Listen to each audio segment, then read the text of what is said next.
Committee will be in order. It's a pleasure to welcome Ambassador Nikki Haley to her first hearing before this subcommittee to testify on the fiscal year 2018 request for the United Nations and other international organizations. Ambassador Haley, it's only been 5 months since you were sworn into this office as our country's representative at the United Nations.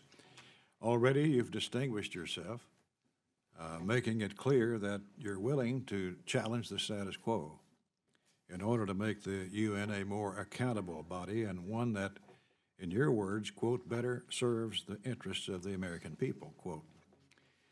The UN and other international organizations perform many tasks that are laudable and have bipartisan support. These organizations feed the hungry, aid the sick, protect the vulnerable, and help to stop the spread of nuclear weapons. This good work, however, is often overshadowed by bureaucratic red tape and inflexibility. In a world that is changing faster than ever, often the UN is left playing catch-up to world events rather than helping to shape them. In the UN General Assembly, common sense reforms are frequently obstructed by a group of countries who benefit from the status quo.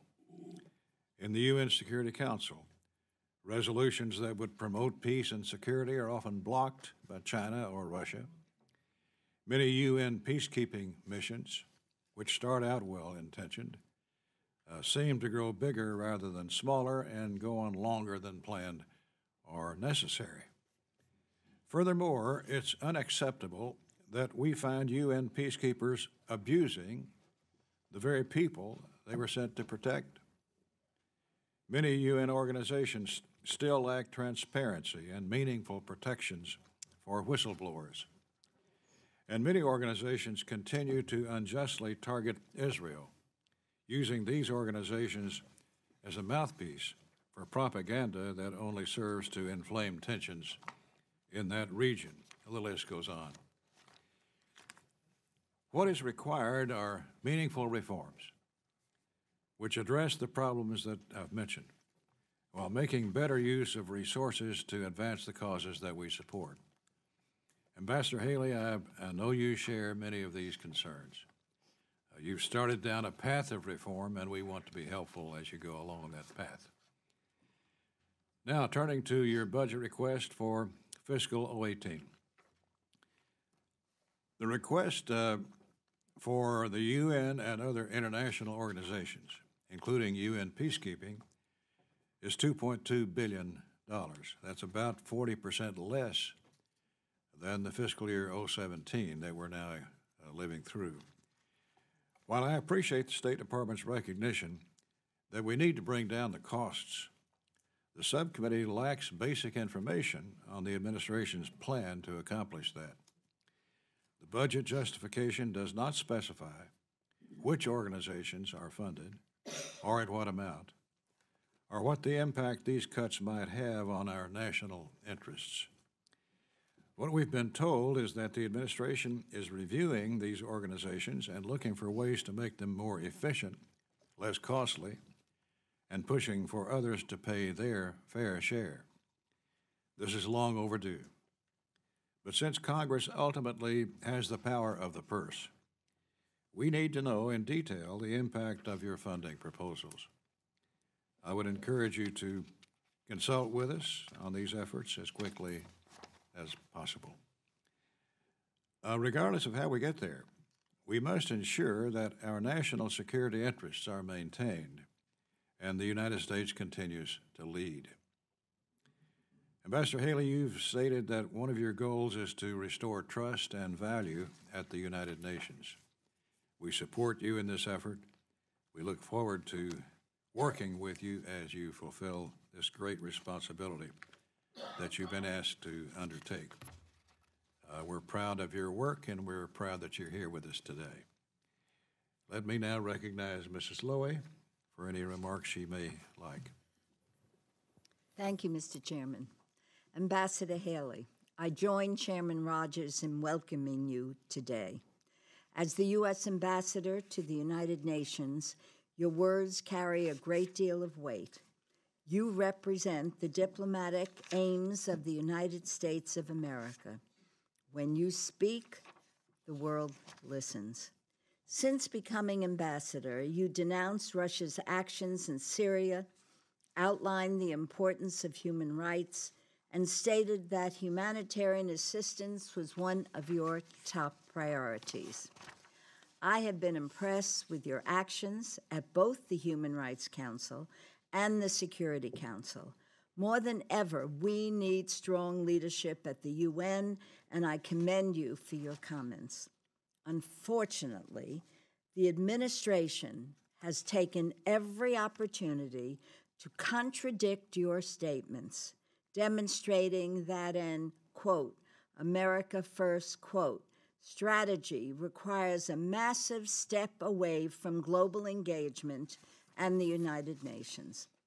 There is no better example than the President's fiscal year 2018 budget, which would minimize the U.S. role in humanitarian assistance, human rights, cut funding to the UN regular budget, and eliminate all funding to critical UN agencies like UNICEF, UN Women, and the UN Population Fund.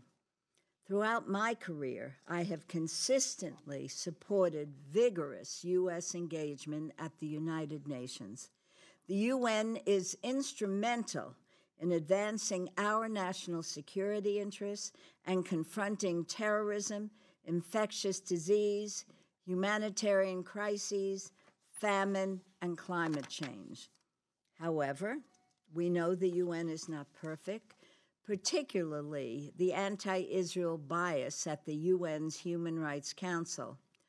But frankly, I cannot understand how this administration intends to influence the UN's agenda, help those most in need, and advance UN reform if it disengages and severely cuts our contributions. Without a seat at the table, our voice not only won't be heard, it will be replaced with voices of countries who don't share our interests.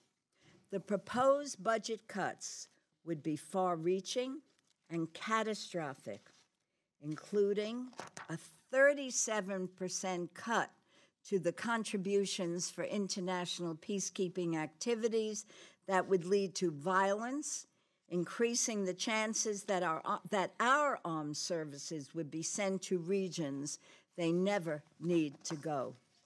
A 27% reduction to the contributions to international organizations account, which would cut funding to critical agencies such as the IAEA and the WHO, curtailing their operations and putting the world at greater risk from nuclear weapons, infectious diseases, and zeroing out contributions to UN agencies,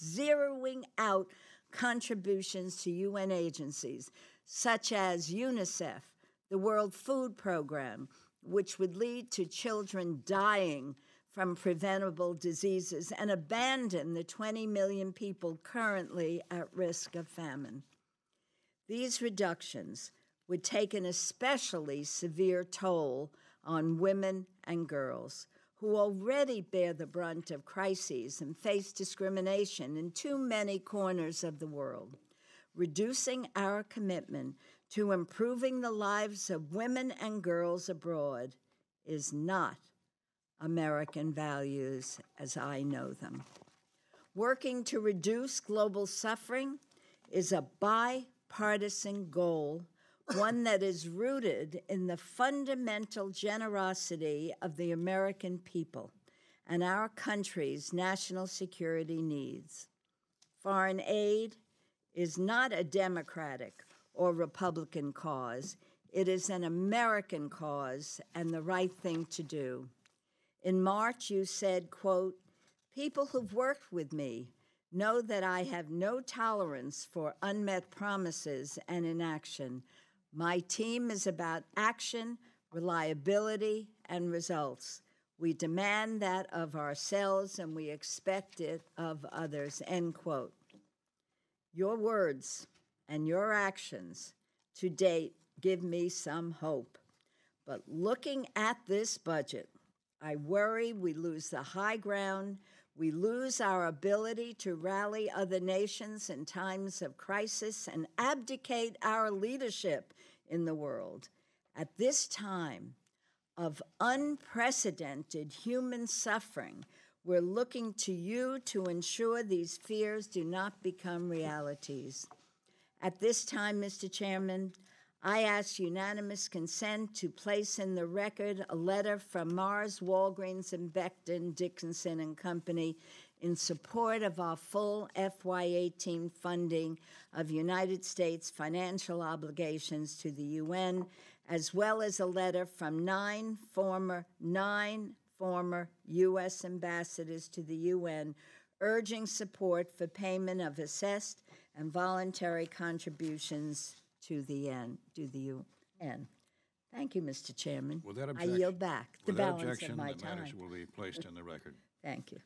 We're pleased to have the chairman of the full committee with us today, Mr. Frelinghuysen. Chairman. Thank you, Chairman Rogers. I, too, want to welcome Ambassador Haley to the committee and welcome her testimony and her leadership on many critical issues.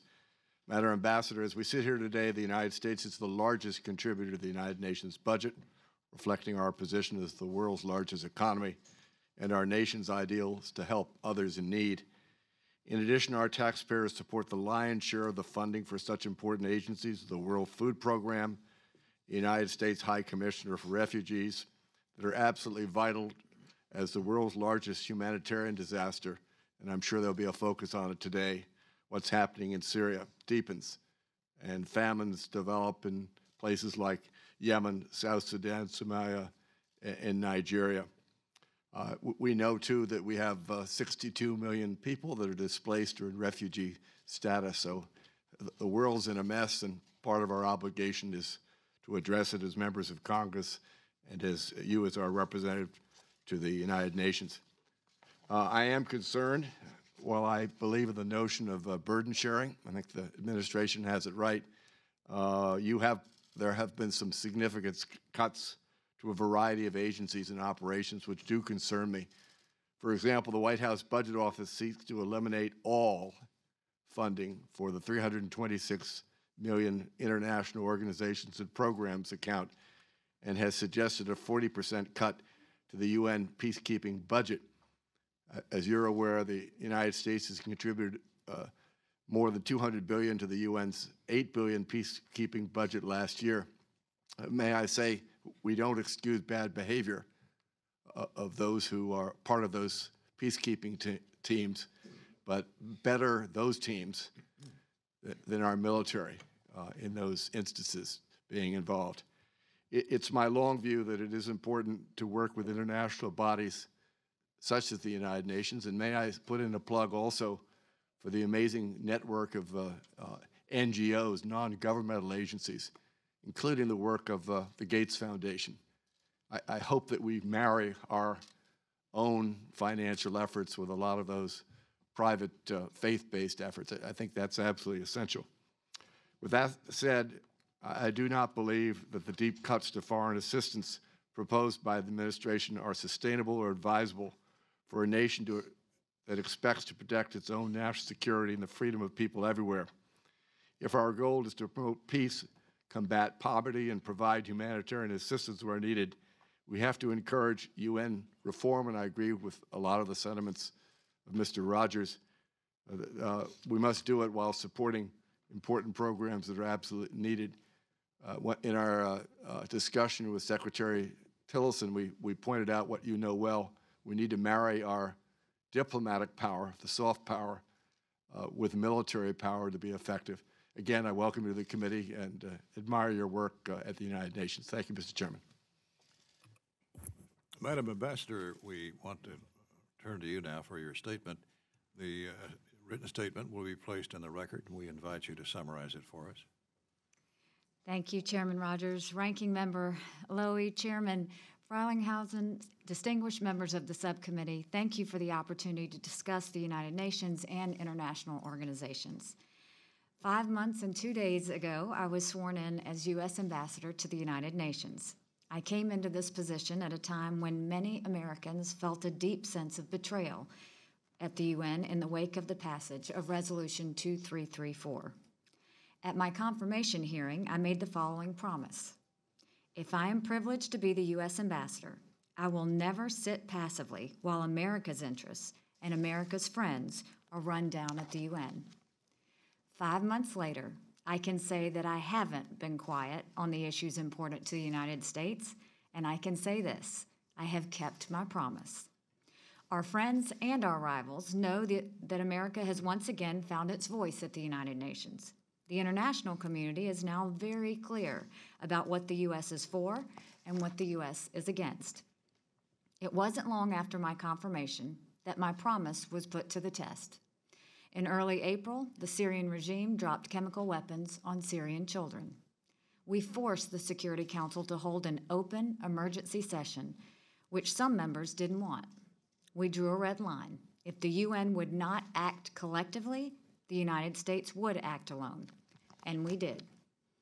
We've brought new accountability to the North Korean regime. When North Korea continued its illegal missile tests, we brought all the nations of the Security Council together, including China and Russia, to impose new sanctions. Even as we focus on North Korea's nuclear and missile threat, we also continue to highlight the barbaric human rights violations the regime is committing. Otto Warmbier's death brought home to Americans the brutality that North Koreans have known for decades. The same clear voice we've used to take on our adversaries, we've also used to support America's values and America's friends. Thanks to U.S. leadership, human rights are at the forefront of the UN agenda. For the first time ever, during the U.S. presidency of the Security Council, we convened a meeting dedicated solely to the protection of human rights and their relationship to conflict. We made the case that human rights violations and conflict are directly related. History has played out that when governments don't respect the rights and voices of the people, conflict will soon follow. We've also called out the UN Human Rights Council for legitimizing human rights violators at the expense of their victims. We've put forward reforms to make the Council what it was meant to be, a place of conscience for nations and justice for victims. I traveled to Geneva earlier this month to make it clear to the Council that continued U.S. participation is contingent on adoption of these reforms. On a related note, the U.S. mission now refuses to tolerate one of the UN's most disreputable and dangerous habits, obsessive bashing of Israel. We forced the withdrawal of a false and biased report, and we've steered the Security Council's monthly debate on the Middle East away from unfairly targeting Israel and toward the true threats in the region, such as Iran and Hamas. In the areas in which the UN has real value, we've built on its good work. Peacekeeping is one of the most important things the UN does. We're reviewing each of our peacekeeping missions with an eye toward ensuring that we have clear and achievable mandates. We are also working to ensure that troops are ready, professional, and committed to the safety of civilians on the ground. Troops in the UN peacekeeping mission in the Democratic Republic of the Congo, for instance, have long faced charges of sexual abuse and other serious misconduct.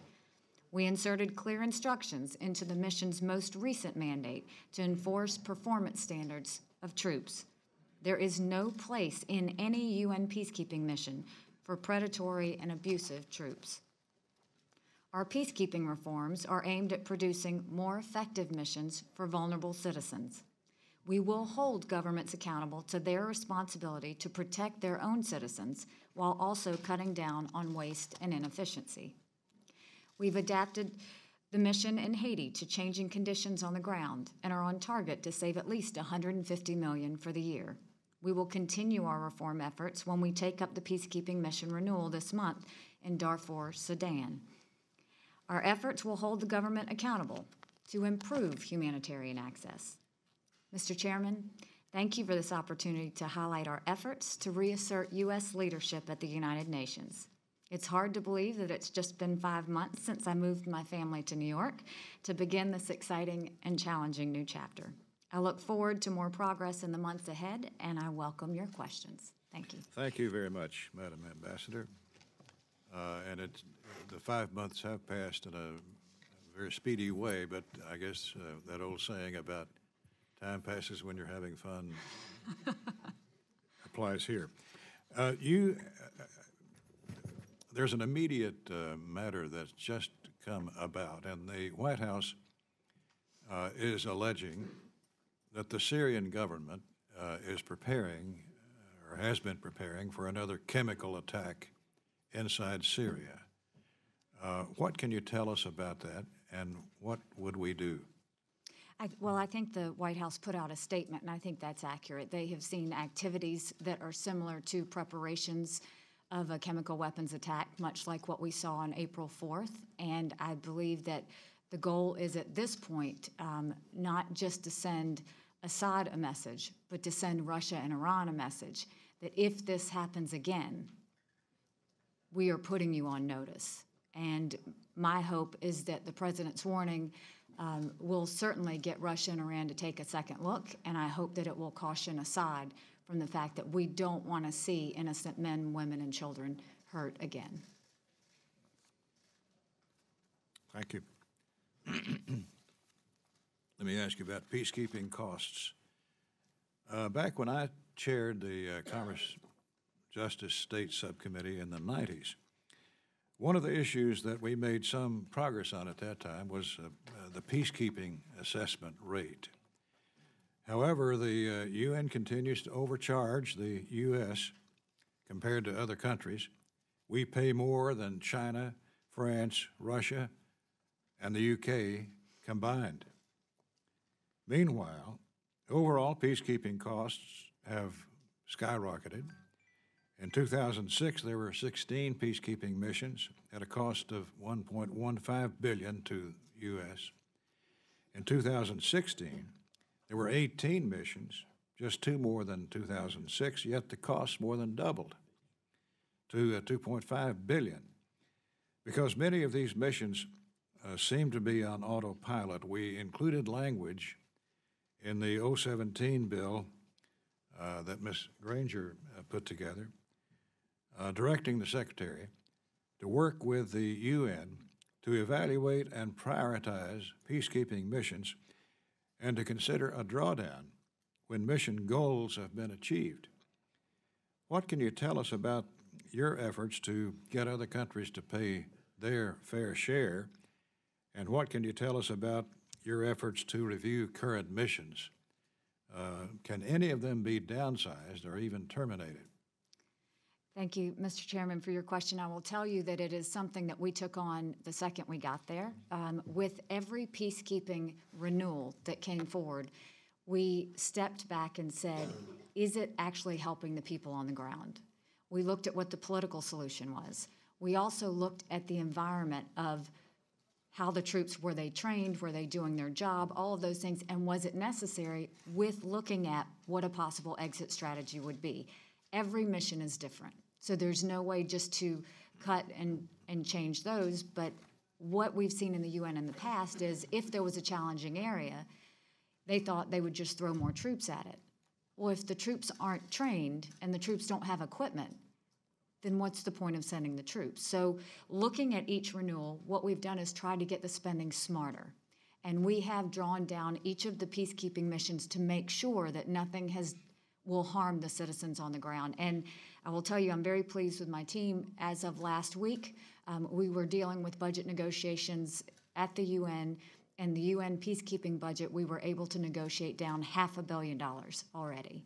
And we will continue to look at each mission with the importance of peace and stability in the area, but also with the importance that we're not going to continue to do this just because we always have. Well, the U.S. contribution rate right now is at just over 28%. It's in the statutes of the U.S., however, that there's a cap on the percent that the U.S. is allowed to pay. it's 25%.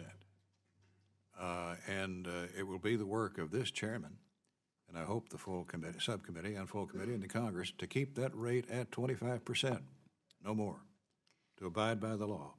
What do you say to that? I think that you can comfortably do 25% because I have talked with the Secretary General.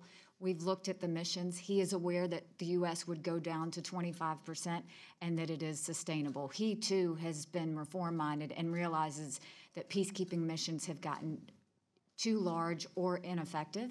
And so on certain ones, he's been a very good ally in working with us on what needs to happen in peacekeeping missions and making sure these reforms go forward. So I think you could comfortably know that if you went to 25%, you're not harming an area from peace and stability. Thank you. Ms. Lowy? Thank you, Mr. Chairman. As you heard, I'm concerned that the President's budget would make America less safe by diminishing our position at the UN. First, is there a value to U.S. participation in the UN and its specialized agencies like UNICEF, UN Women, the World Food Program, the IAEA, WHO, and the UN Population Fund? And what impact will the President's budget have on continuing the war on al-Qaeda, the Taliban, and ISIS, our leadership on the Security Council, our ability to impose meaningful sanctions on Syria, North Korea, Iran, and other rogue nations? And in your opinion, is participation in the UN in our national security interest, and is it important for our nation to pay its dues on time and in full? And when the U.S. makes a commitment, does the Trump administration stand behind it? Thank you for all of those questions, and I will do my best to answer them.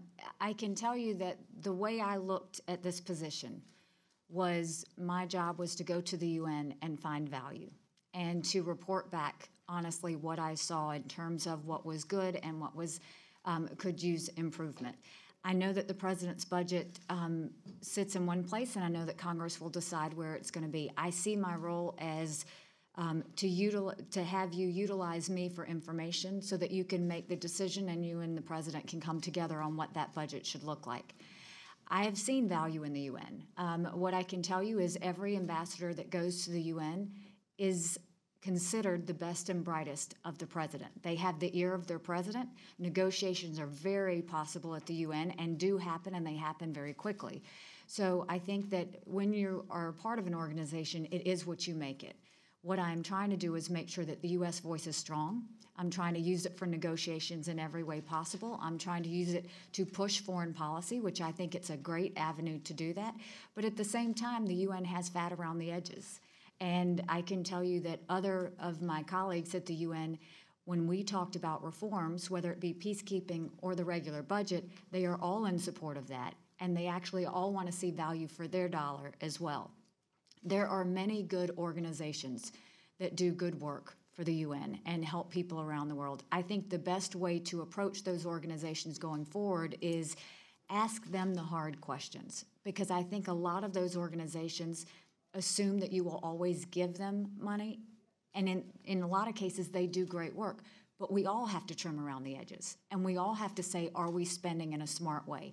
Are we actually giving the American taxpayers value for their dollar? And is it actually doing what it's supposed to help the people on the ground? So I do see signs of improvement. I do see that we could do a lot more improvement, but I absolutely see the UN as a place where the U.S. can lead through voice, through actions, and continue to be the leader that it has been, but continue to show our power a little bit more. I appreciated everything you said, but specifically, could you comment on the effectiveness of UNICEF, UN Women, the World Food Program, IAEA, WHO, and the UN Population Fund? Is there value? So there's value in some of those, obviously. UNICEF, I went to Jordan and Turkey to look at the Syrian refugee situation, and I can tell you the work that UNICEF is doing on the ground is fantastic, and they really are changing lives there in Syria for the better.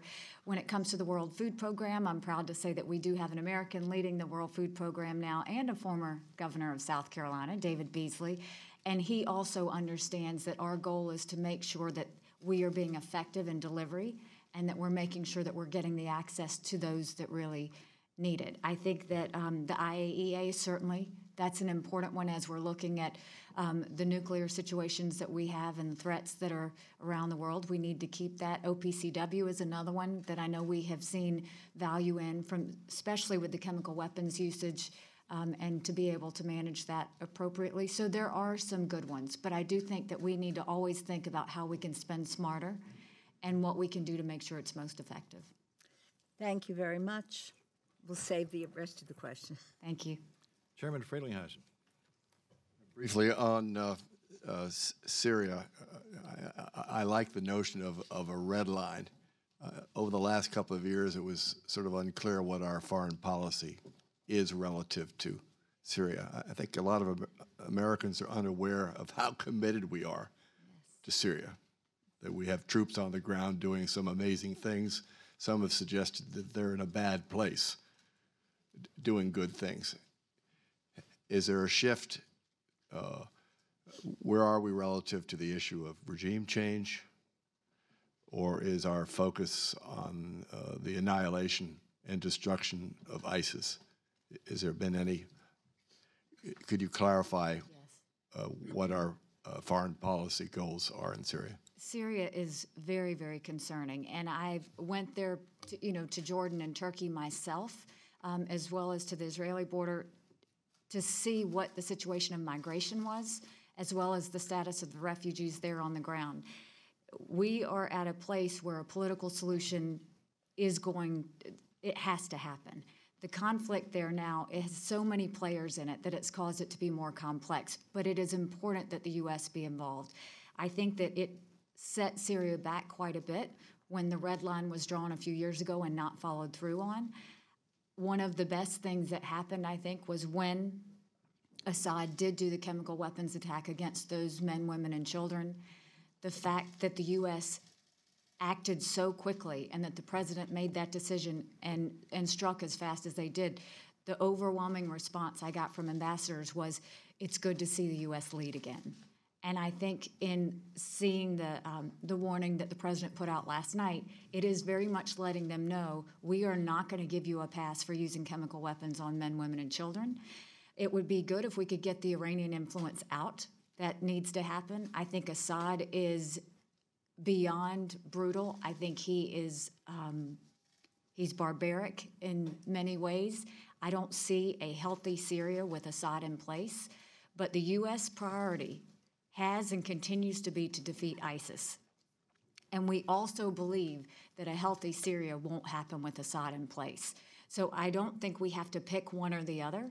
I think that ISIS is always going to be our priority, but I think we should always be realistic about the dangers of Assad and what that leadership means.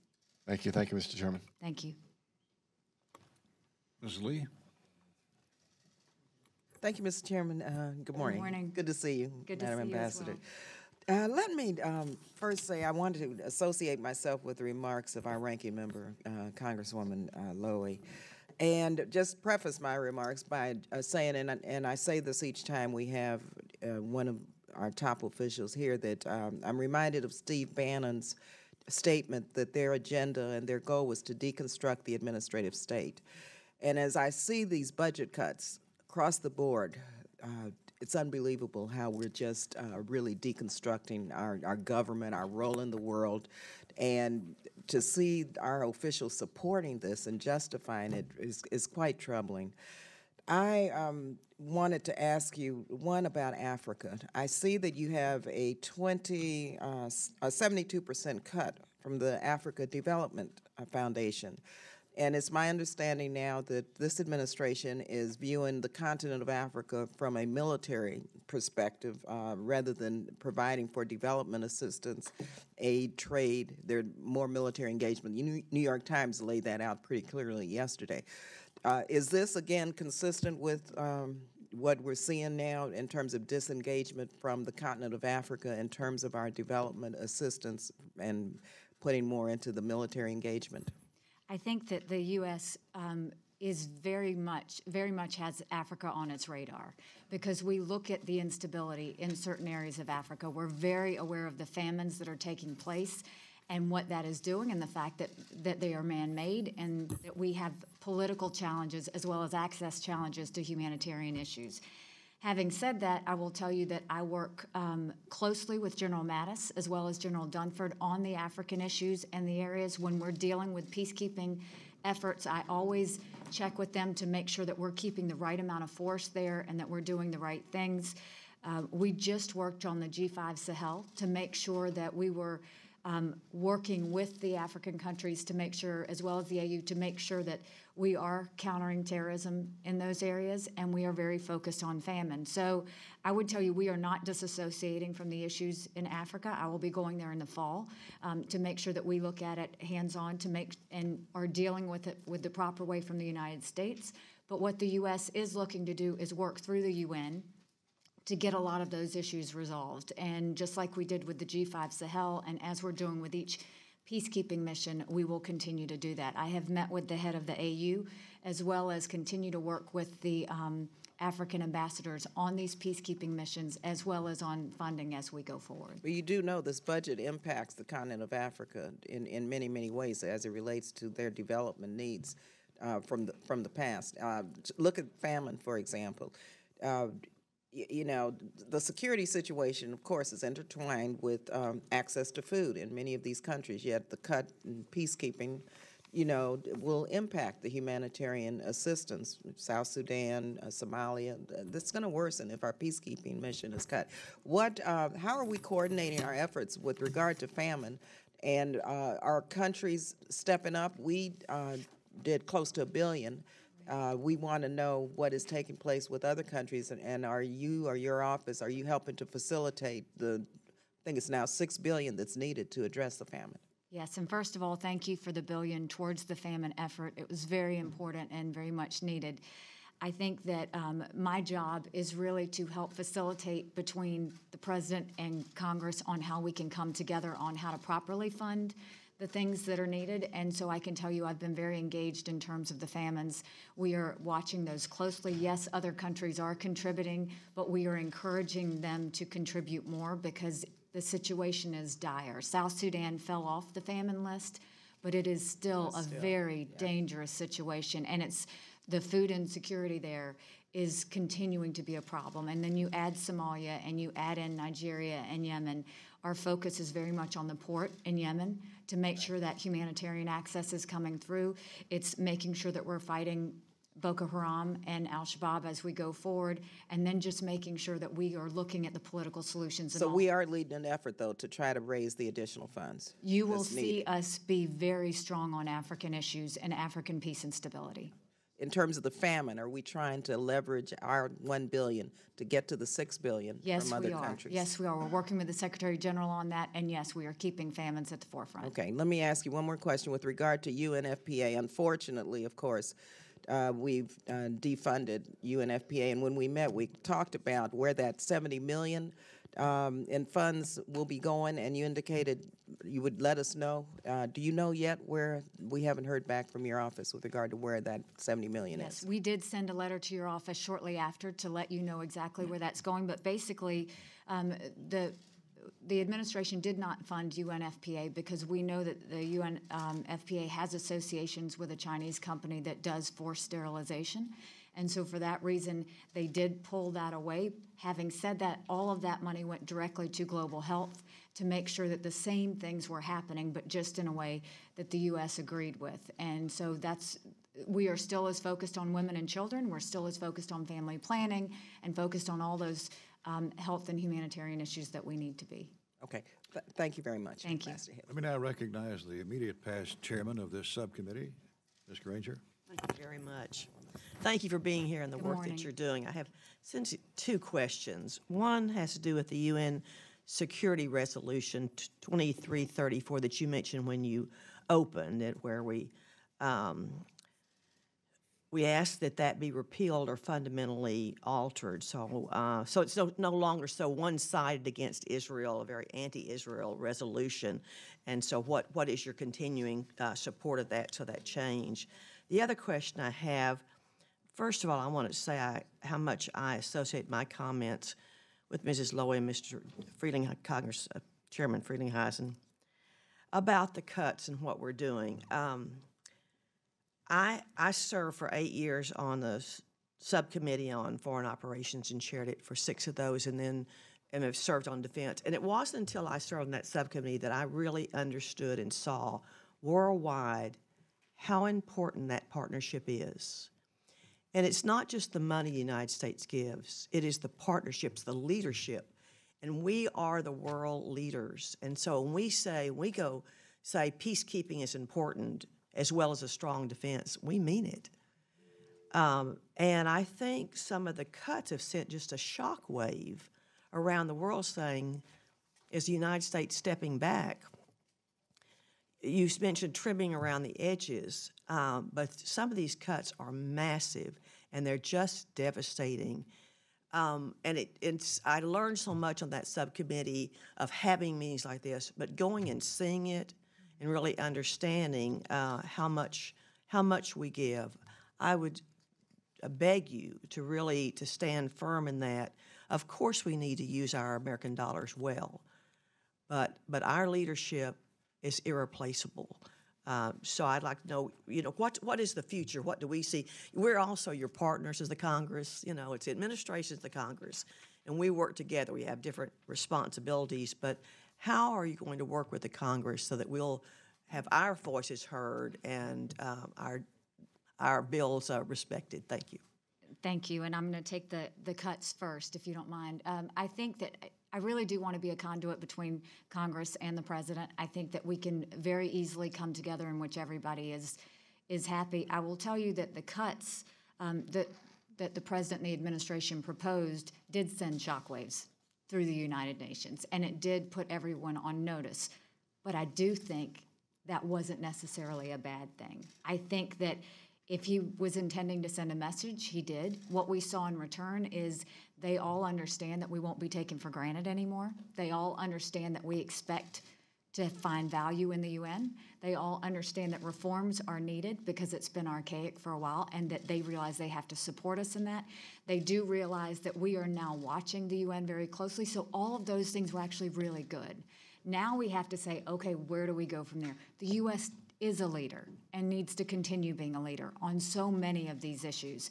And I think that there's a way that we can come together on what that looks like so that we can go forward. Because it is very true, if we are not helping on the humanitarian efforts, if we're not helping in the peacekeeping efforts, it does cause instability, and it does worry us on that front. And our job is to make sure every area is stable so that we can focus on our country and focus on making sure that everything is okay. So I certainly look forward to partnering with the administration and Congress to make sure that you get a budget that you can work with, and I will certainly work with whatever you give to make that happen. In reference to 2334, I did put everyone on notice that the U.S. saw that as a kick in the gut, and that it was something that really put a dark cloud over the UN and made people question why we were there. Since then, there is not a lot of talk about 2334. They know not to bring it up. I don't see an option to repeal it. That's a very hard thing to do, to repeal it. But what we are trying to do is change the rhetoric. And I can tell you, my first hearing on Israel, I didn't know that much about it, but I had heard. I could not believe how abusive it was. It was like the kid in the schoolyard that gets beaten up. They were just continuing to beat him up because they could. And now what we've said is, we're not going to put up with that anymore. We're going to call out every time you do something. We're going to call you out every time there's any sort of bias situation, and we're going to call out so that there's fairness in the situation and balance. And so we certainly have a long way to go, but I will continue to be loud on all of those things. Thank you, and I trust you will. Thank you. Mr. Ruppersberger. Yeah, well, first, I usually don't say this, but I'm very impressed with your testimony. Thank you. I look at your background. You were a governor, so you manage. And when you're a governor or In local government, it's end game. You have to balance your budget. You have to manage people. So, so far, I know a lot of us in this country are concerned about where we are. It was mentioned about Bannon's deconstruction of the administration, which worries us. But when I see people like General Mattis, Stumford, and now you, and that communicate, that speak truth to power, and I think that's important. You know, our president has a tendency to tweet. Sometimes I say, please tweet, please lead, not tweet, whatever that is. But you have to deal with that. And I'm not asking questions about your boss, but just your answer that you just gave about there are good things about letting the world know that we're going to hold you accountable for expenses and those type of things. Now, with that said, and I do want to get into the red line too. When I look back at President Obama, and he did good things, some things that didn't go as well. I think when you say there's a red line, you don't follow through. A lot of the countries and ambassadors and leaders that I've met with, our allies, were very concerned. Are they going to back us? And we need to make sure we project that. America is the greatest country in the world. We don't have to make it better. We're always going to work and make it better. But we have to make sure that our allies know we're there. And so what I want to hopefully, that when we say we're going to be behind something, we do it. You know, if you look at the world right now, you need strength to have peace. And we have the strength, and we need to project that. And hopefully that will bring peace. Now, that's my statement. Let me get to North Korea. North Korea, you know, is building a nuclear weapon that's very dangerous, could hit the United States. It's probably the most dangerous issue today. I mean, we have Russia, China, we have ISIS, we have all those things that are happening. There's also, you know, right now, more information about Iran and North Korea working together. On May 17th, you made a statement about North Korea, and you said, quote, "I would caution the countries that have worked well with China. They have really tried to help us in our communications with North Korea, but we've seen where they have strengthened sanctions. Other countries are trying to fill that void. And I will tell you that if you are a country that is supplying or supporting North Korea, we will call you on it. We will make sure that everyone knows who you are, and we will target those sanctions towards you as well." I'm leading to Russia, by the way. Yes. What other countries might be helping North Korea skirt international sanctions, and what should our response be to these countries, including Russia? I'm particularly concerned about Russia filling the void. China seems to be coming closer to us right now, working with us, and helping North Korea avoid the important impacts of international sanctions. China wanted to delay for a long time, but I think they're getting to the point they realize they can't keep doing that, and they don't want chaos there either. So could you answer the question about what we need to do, your statement, and where we go from here? So I agree with you. North Korea is a huge concern for us. I think you're dealing with a leader who is paranoid. He thinks that we are trying to assassinate him. He thinks we're trying to overthrow him. And through that, he's making decisions that are that would lead to massive instability in the region. Having said that, we have been strong. We had the Security Council come together, and we did just enforce new sanctions in which China and Russia were with us, enforcing new sanctions on those companies that had anything to do with the missile launches of what happened a couple of months ago. We are continuing that pressure. The pressure on China can't stop. What we have seen is while they have worked with us and while they are continuing to work with us, North Korea started to attack them publicly, and we've seen them calm down and back off a bit. And so that pressure needs to continue to stay there. We have to have China doing what they're supposed to. At the same time, all other countries need to make sure they're enforcing the sanctions that the Security Council has already put in place. And we are continuing to try and get countries to do that. Yes, I'm concerned that Russia may backfill North Korea. That's always a concern. It tends to be their habits that when there's a void, they try and fill it. We're seeing more and more of that internationally. We don't have proof of that. And so, but we are watching it carefully. And I think that at this point, we just need to keep the pressure on China. We need to keep our eyes on Russia, and we need to continue to let the North Korean regime know we are not looking for regime change, and we're not looking for assassinations. We just want them to stop the nuclear activity. I have 20 seconds, but I do want to get into the issue of our threat again with Russia, and Russia coming back and warning us. Where's the status there? What should our strategies be about the red line, and we will react, and then Russia's response? In terms of this morning? Yes. Mm-hmm. Well, you know, I think Russia is obviously wanting to step away from Assad, but you can't do that at the time that Russia has been a friend of Assad. We have said that he's a liability and they should see it that way. It's important that Russia realize we know the connection between Assad, Iran, and Russia, and we're going to continue to call them out on it. And I think they have to make a decision. Either they allow Assad to go forward with a chemical weapons attack and they get associated with it, or they try and get this to stop. You're back. Thank you. Mr. Diaz-Balart?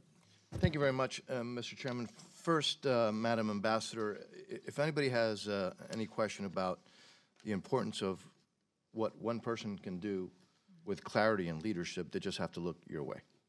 And I will tell you that it's you've been a breath of fresh air, and it's great to have somebody there who understands the world as it is and not as we hope it is.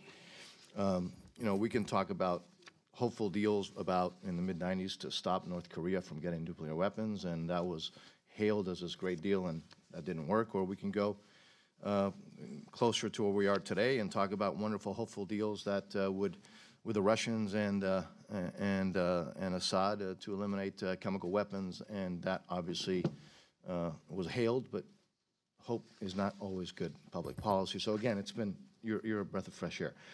To Mr. Rubensberger, I want to work with him. I tend to agree with everything he said, and he and I agree on a lot of things. I want to work with him because, for example, speaking of North Korea, in 2013, the largest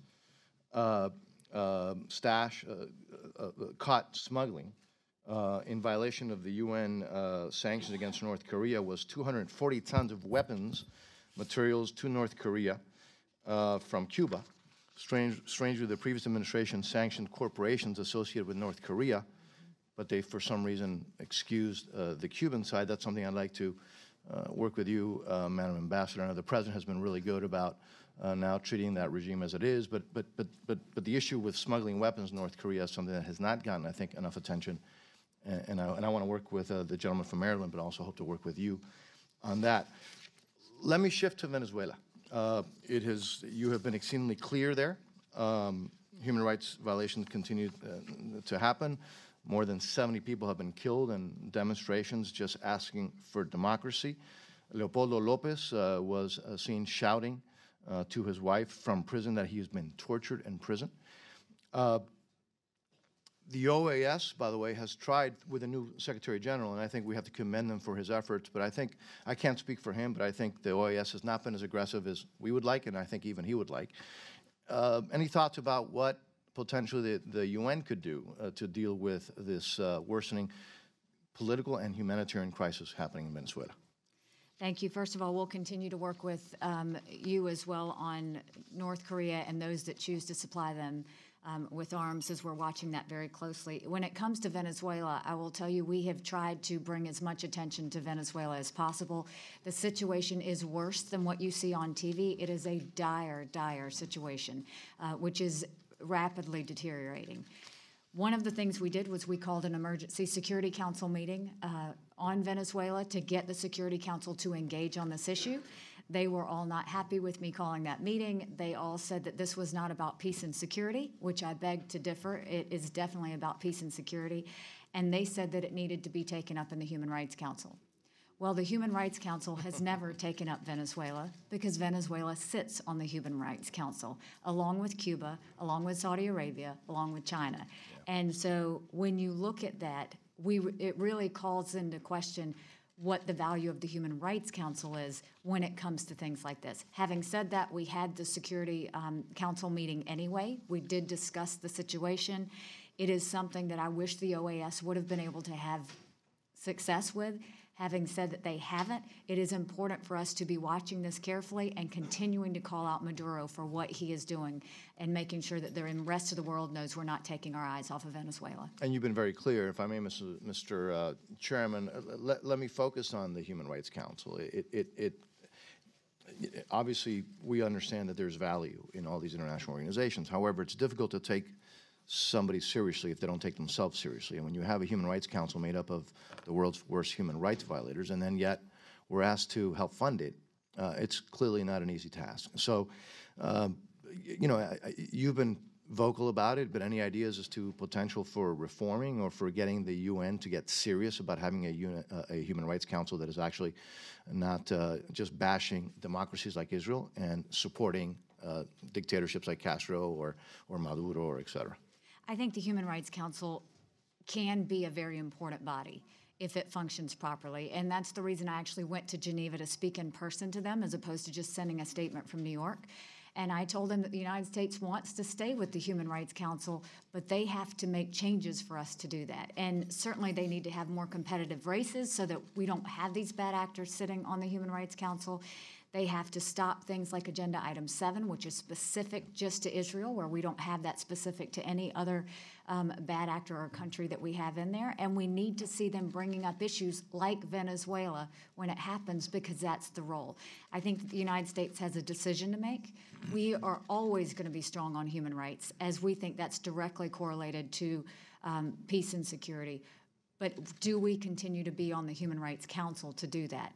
And that is up to the Human Rights Council. We have made our intentions known, and we hope that they will respond and act accordingly. Mr. Chairman, thank you. Mr. Price? Thank you, Mr. Chairman. Madam Ambassador, let me add my welcome to the subcommittee and congratulations on your appointment. Thank you. I'd like to recollect a decision you made early in your tenure, February 10th. Apparently, without any prior warning or expression of concern, the United States blocked the appointment of Salam Fayyad to become the next UN Special Representative to Libya. Now, Mr. Fayyad's qualifications for that position seem undeniable. He's former Prime Minister of the Palestinian Authority. He served as Prime Minister of the Palestinian Unity Government, has worked at the World Bank, the IMF, the Arab Bank in the West Bank and Gaza, the Federal Reserve Bank in St. Louis. He's probably the Palestinian leader with whom we have worked most productively, and the Israelis as well. Ron Dermer, the ambassador, Israel's ambassador to the U.S., called Mr. Fayyad a peace partner. The first Palestinian leader, he said, in a country in the century who cared about the Palestinians. Your statement was brief but puzzling.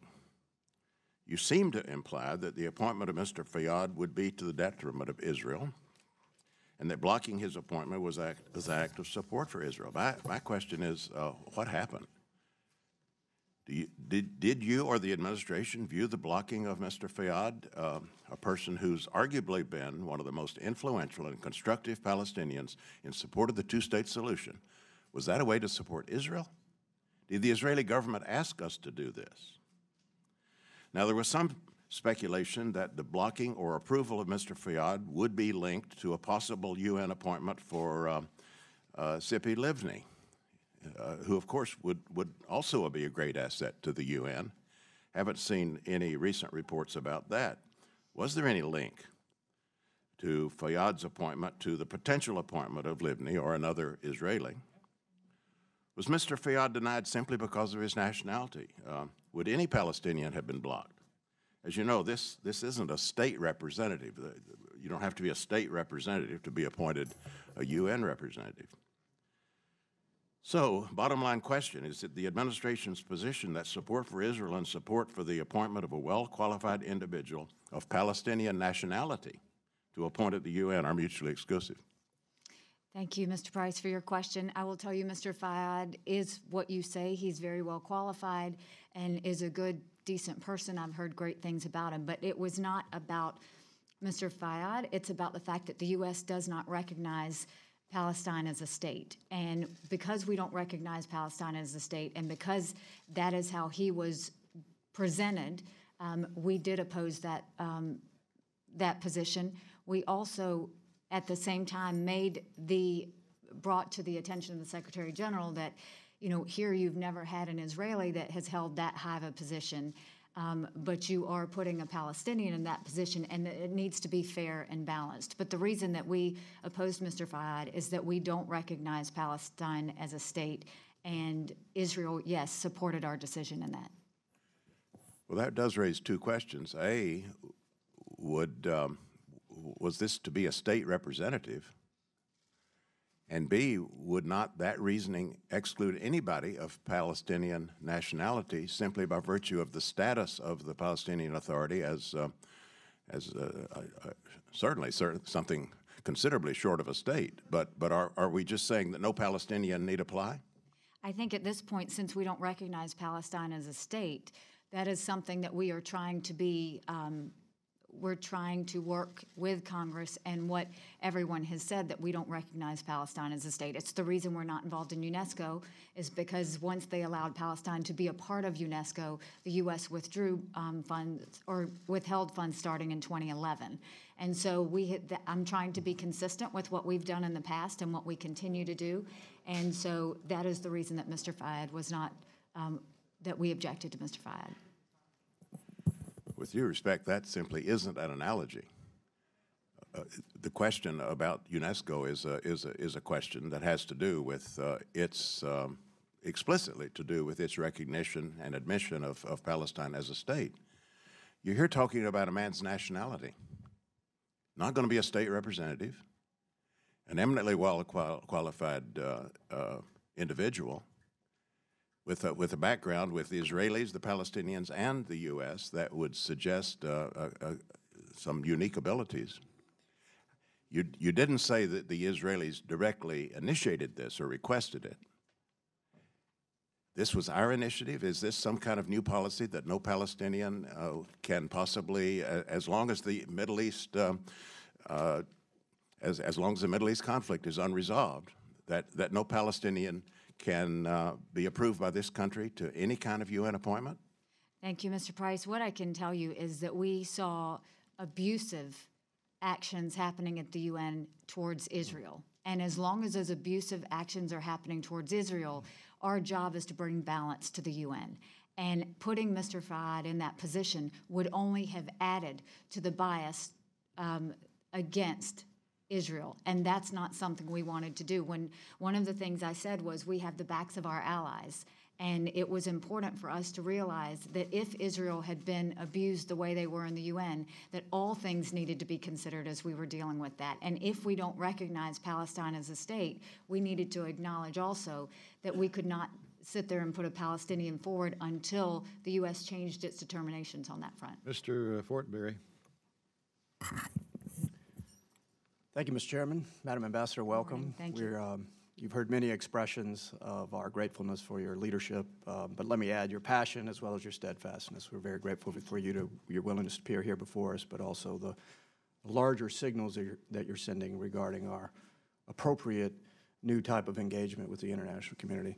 If I could, I want to show you something that was personally very impactful to me. I don't know if you can see this. This is a gentleman named Omar, and this is in the town of Sinjar. And as you very much recall, Sinjar was the site where ISIS attacked and was on the verge of slaughtering massive amounts of the Yazidi community, women and children, men who were left as well. Due to the United States' quick intervention, many, many lives were saved. This gentleman, after Sinjar was cleared, he's now in the United States, but he returned to his town. And again, he professes the ancient faith tradition of being a Yazidi.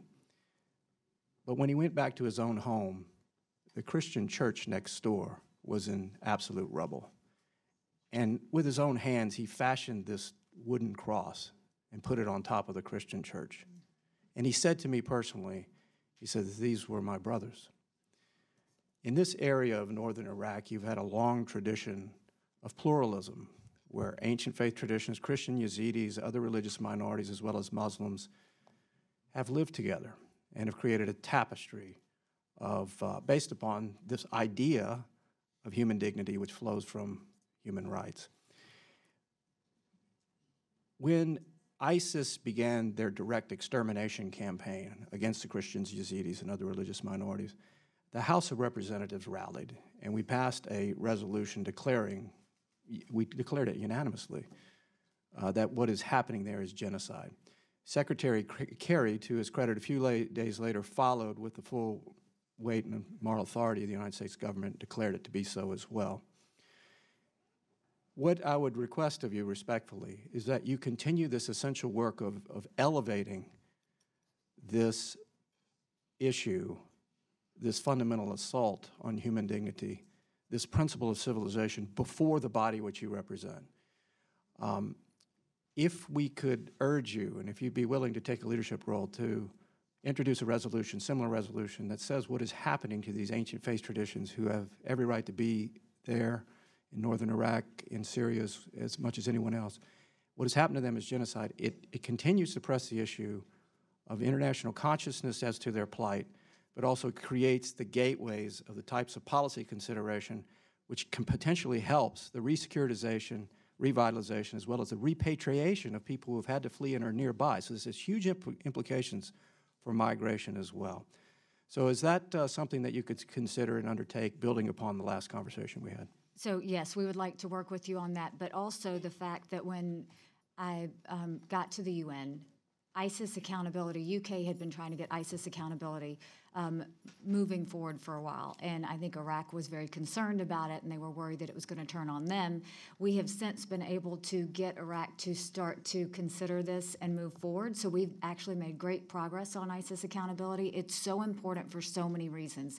When these mass graves are found, the evidence is hard to keep if we're not actually collecting it. We can decide how to deal with it later, but it's very important. And certainly with the minorities in the area, it is continuing to be more and more of an issue, and we need to put ISIS on notice. So the idea of having an ISIS Accountability Act, whether it's Yazidis, whether it's Christians, any of those, hopefully it will continue to let them know we are going to be watching, we are going to try and have accountability in that system, but we look forward to working with you on those resolutions. If we can pursue this, what it does several things. First of all, it gives the remnant of the community still there who had to flee, who are in the Kurdish areas, in camps in Turkey, many of whom are unaccounted for in Lebanon as well.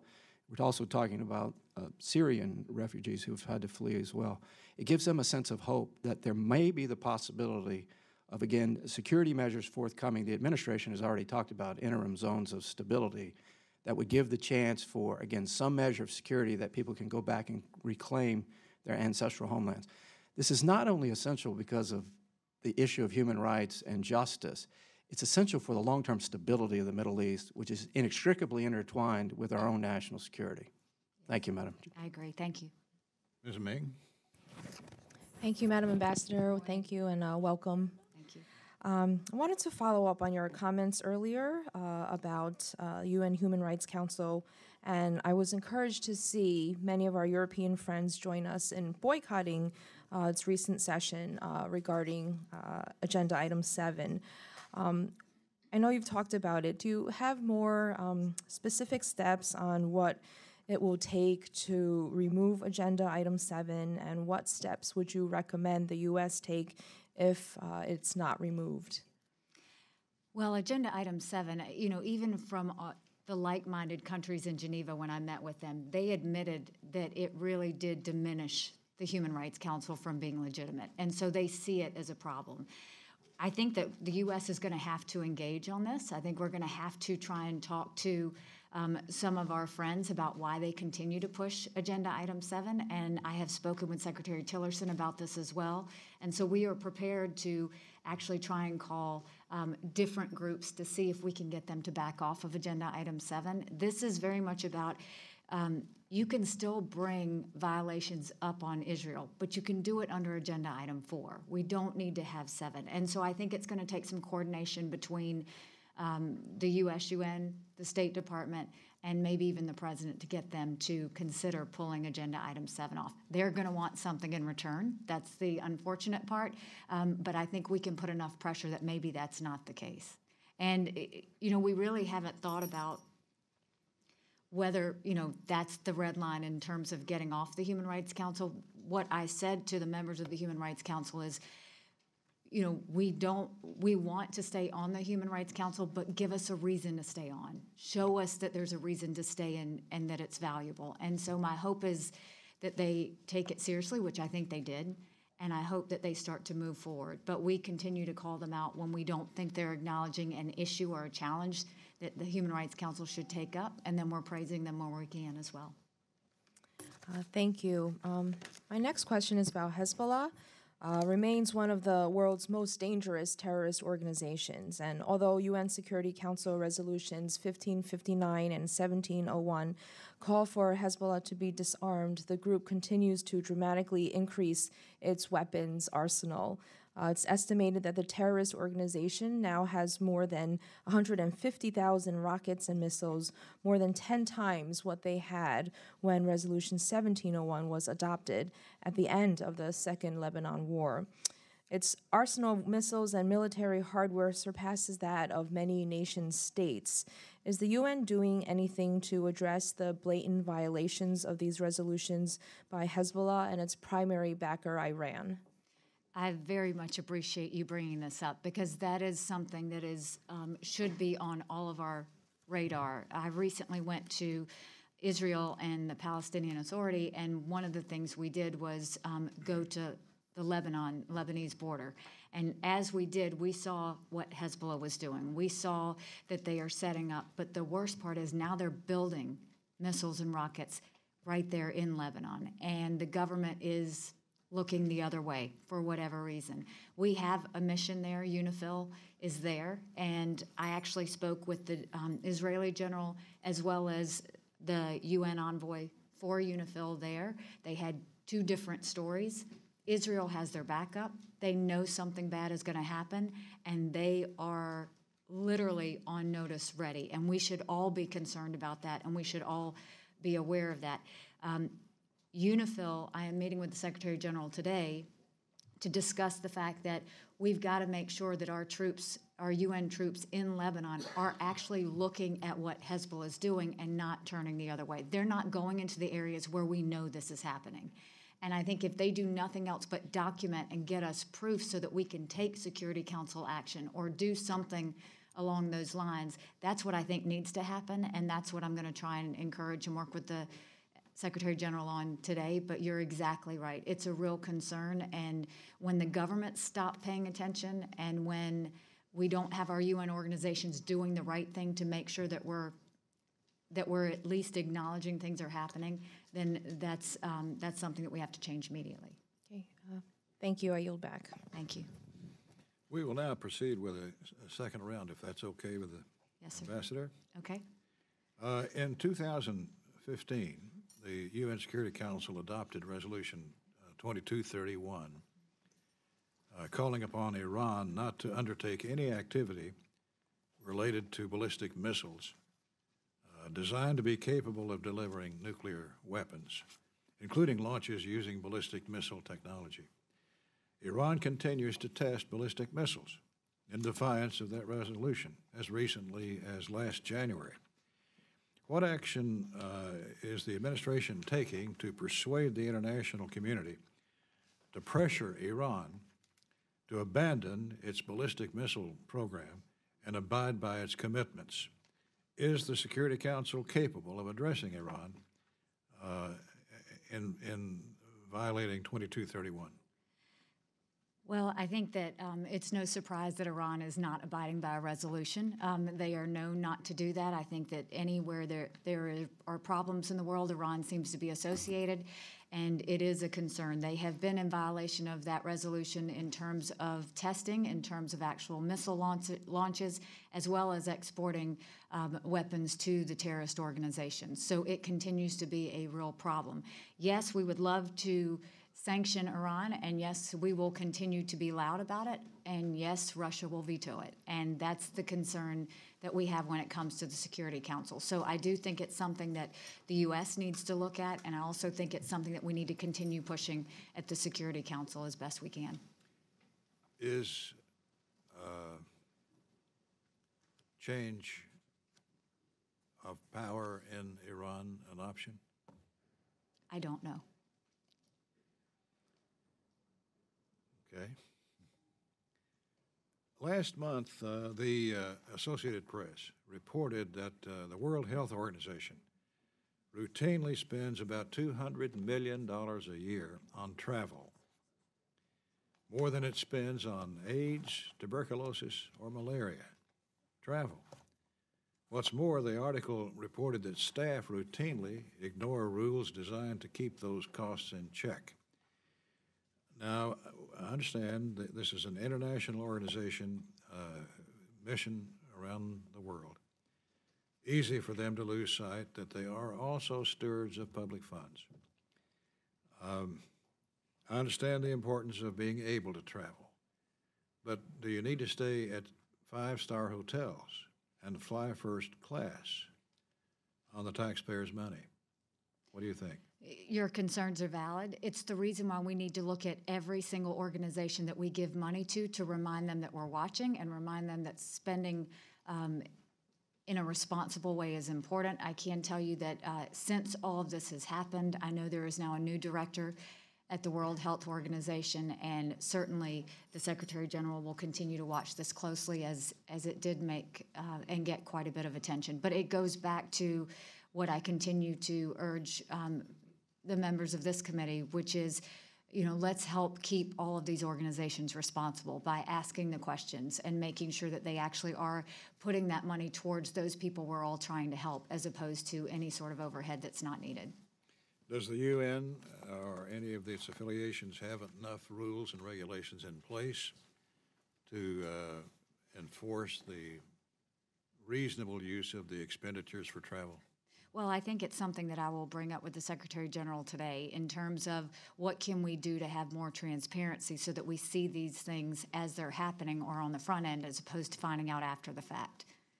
But I do think there's more work to do on that. Well, they're being excessive. Very much so. There needs to be some policing of expenditures like this. Quickly, let me ask you about Russia, who continues to undermine our efforts. I'm sorry.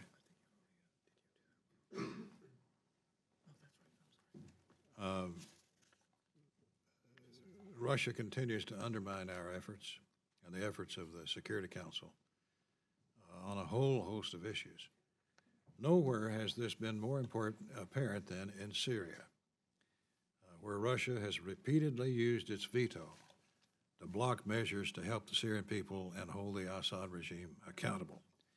Despite those actions, I understand that President Trump has asked the Secretary to begin a re-engagement process with Russia. What are your impressions thus far of Russian actions in the Security Council? How will a re-engagement with Russia affect our interests and priorities at the UN? And if Russia continues to block our efforts in the UN, will you continue to call them out on it? Yes, I will always call out anyone that is challenging the United States. That's something that I can do well. I will tell you that when it comes to Russia, we have called them out multiple times, whether it's been with Ukraine. The U.S. just renewed the sanctions for Russia on Crimea, and in dealing with Ukraine, I think that we have called out Russia for how they continue to partner with Assad in hopes that we can somehow separate that. I think that Russia has continued to stop any resolutions from passing in reference to Syria. The last resolution on the chemical weapons, we were able to separate China and Russia for the first time. So Russia was standing on an island by itself in support of Assad. And so I do think that there's a chance they might see that he is becoming a liability. Having said that, Russia's tentacles are spreading out everywhere, and we need to be conscious of that. And I think it's in the U.S. interest to have dialogue with Russia and to try and find out where we can agree. On counterterrorism efforts, I think we absolutely can agree with Russia. On Syria, it would be good for us to talk to Russia on Syria and see if we can get them to work together with us on that. On North Korea, I think that, if we could get them to also send the warning to North Korea, that could be helpful. So I think that it's important for us to be honest and call out countries when they do something wrong, but also try and find out if there's certain issues that we think we could use their help on, try and keep that communication line open. Thank you. Thank you. Ms. Loy? Thank you, Mr. Chairman. I want to return to the UNFPA issue because it was earlier this spring that the Trump administration notified Congress of its determination that UNFPA was in violation of the Camp Caston provision.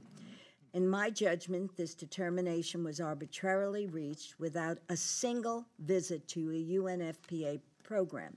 It distorted the facts based on unsubstantiated fabrications.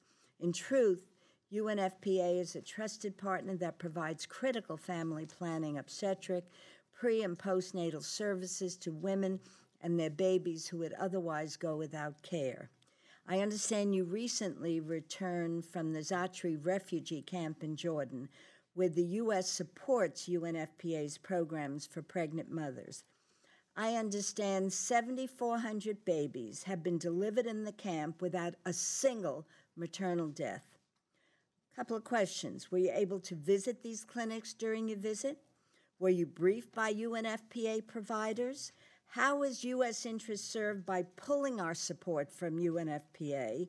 The administration has the authority to allow UNFPA's humanitarian work, such as their work in Zatri camp, to continue. How will you ensure that UNFPA's maternal health achievements are maintained, particularly in areas experiencing humanitarian crisis where no other providers of obstetric care are available?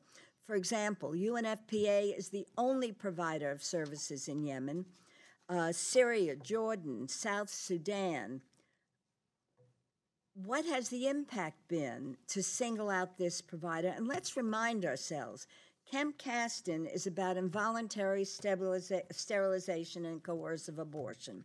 Let's remind ourselves that any dollar spent in China is deducted dollar for dollar from UNFPA's budget. Why would you want to take away from Zatri refugee camp a provider that is delivering 7,400 babies, helping people where they're going through such misery?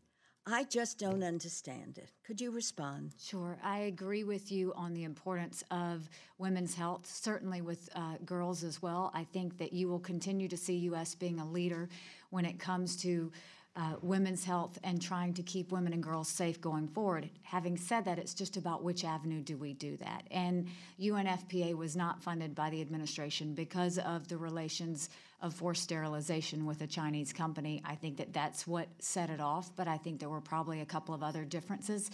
Having said that, the global health organizations are receiving that same amount of money. We will make sure that that care gets out to all those areas that need it, because it's in the U.S. best interest to help them continue to have healthy babies and to make sure that everything is safe in terms of that. And I think you've seen that the Bush administration did the same thing. I would like you to share with us the capabilities of the health organizations that are going to displace UNFPA health practitioners in Zatri or other places where they've been so successful.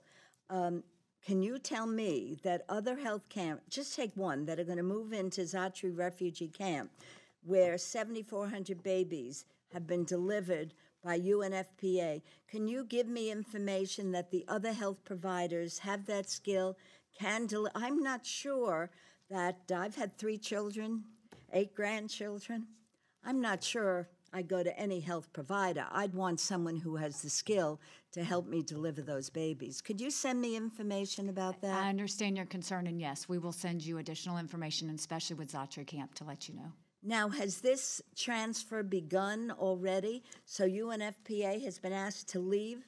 Or is there a gradual transition so that all the women can continue to get those important services? I will get that information for you. When I was at Zatri camp, that did not come up in terms of an issue that they brought to our attention. And so let me look into that, and I'll make sure that we can get you some information on that. When you were there, was UNFPA still in place? I did not see any officials from UNFPA. The ones that I saw were the UNRWA officials. Those were the ones that I met with. And we looked at the schools. We went around the camp in other areas, but I did not see any officials from UNFPA. Mr. Diaz-Balart. Thank you. Thank you. Thank you, Mr. Chairman. Ambassador, you spent some time speaking about reforming the need to reform UN peacekeeping missions, and so one of the issues I want to talk to you about is for the past few years, this committee under the leadership of Chairman Rogers and Chairwoman Granger have asked the Obama administration and the Department of State to conduct an accounting, like a census of the refugee camps near Tandaf in Algeria. And the U.S. has been providing, as you know, humanitarian aid for about a quarter of a century. We have been funding the UN peacekeeping operations, MINURSO, for over 25 years. And here's my concern, that despite all this money and the urging of UNSC, UNHCR, and a number of refugee rights groups, there has never been a true accounting of how many people we're actually helping in those refugee camps. Now, this spring, again, thanking you once again for your leadership, the UNSC again voted to include a provision calling for this census or registration to occur when MINURSO's mandate was renewed in late April. So I just want to, I'm hoping that we can work with you, and you can work with this committee. This is something that this committee has been doing now for a number of years, because I think it's important to just have more transparency and making sure that the money that we're spending, and it's been a long time and a lot of money, that it's in essence going to what we think it's going and to help the actual refugees. So I'm just hoping that we can, that's one of those issues that we can work together on. Absolutely. And just to clarify, is that Western Sahara that you're Yes. referring to? Yes. And I will tell you that we were very careful in working on that resolution. We had issues with the Polisario as well as the Moroccans in the berm, and we would not renew the mandate until they both removed themselves from that, and they did. We are working on the registry and telling of the importance, and we're going to continue to make sure that we follow that mandate as needed. So we look forward to working with you on that. Thank you. And lastly, going back to Iran, you've been very, very, very emphatic and very clear on your concerns with Iran. Now they have a lot more money. I fear that we're to quote, this is almost like deja vu all over again with the North Korea nuclear plan, Yes. which was hailed as this wonderful saving of, it was going to stop the North Koreans from pursuing nuclear weapons, and in fact, we know that didn't work. So this is kind of, I'm throwing really, and it's probably unfair, and you may not want to answer this, because this is just asking for your opinion.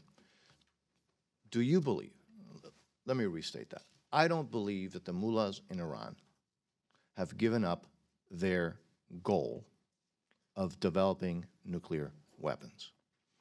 It's pretty clear that they are moving forward on missile technology, including ballistic missiles and intercontinental missiles. And so when you see all that, and would it be fair to ask you of what do you believe that the leadership in Iran has, in essence, given up their nuclear ambitions? Or, and I understand if you don't really want to answer that. No, I have no problem answering that. I think in reference to the JCPOA, we're not seeing any sort of violations of that. Having said that, I strongly disagree with what happened with the Iran agreement, because all we did is delay something that's going to happen. They're going to continue their nuclear capabilities, and we just gave them a lot of money to do it with.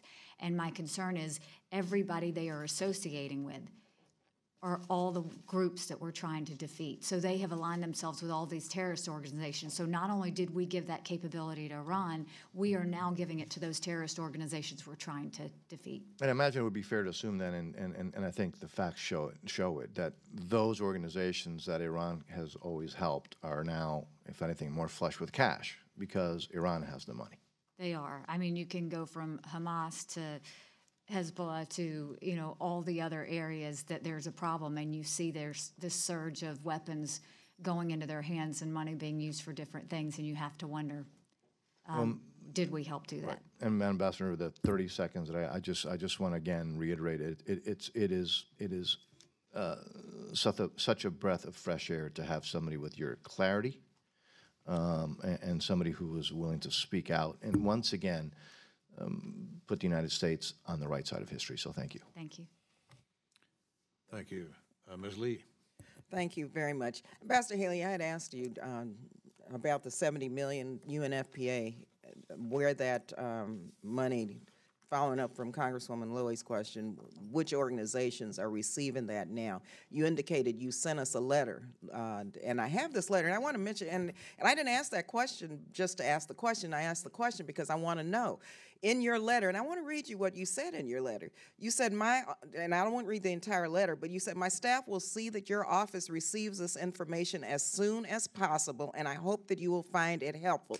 That was your letter. We did not receive the information with regard to where that $70 million has been transferred to. So we need to know which organizations received that $70 million.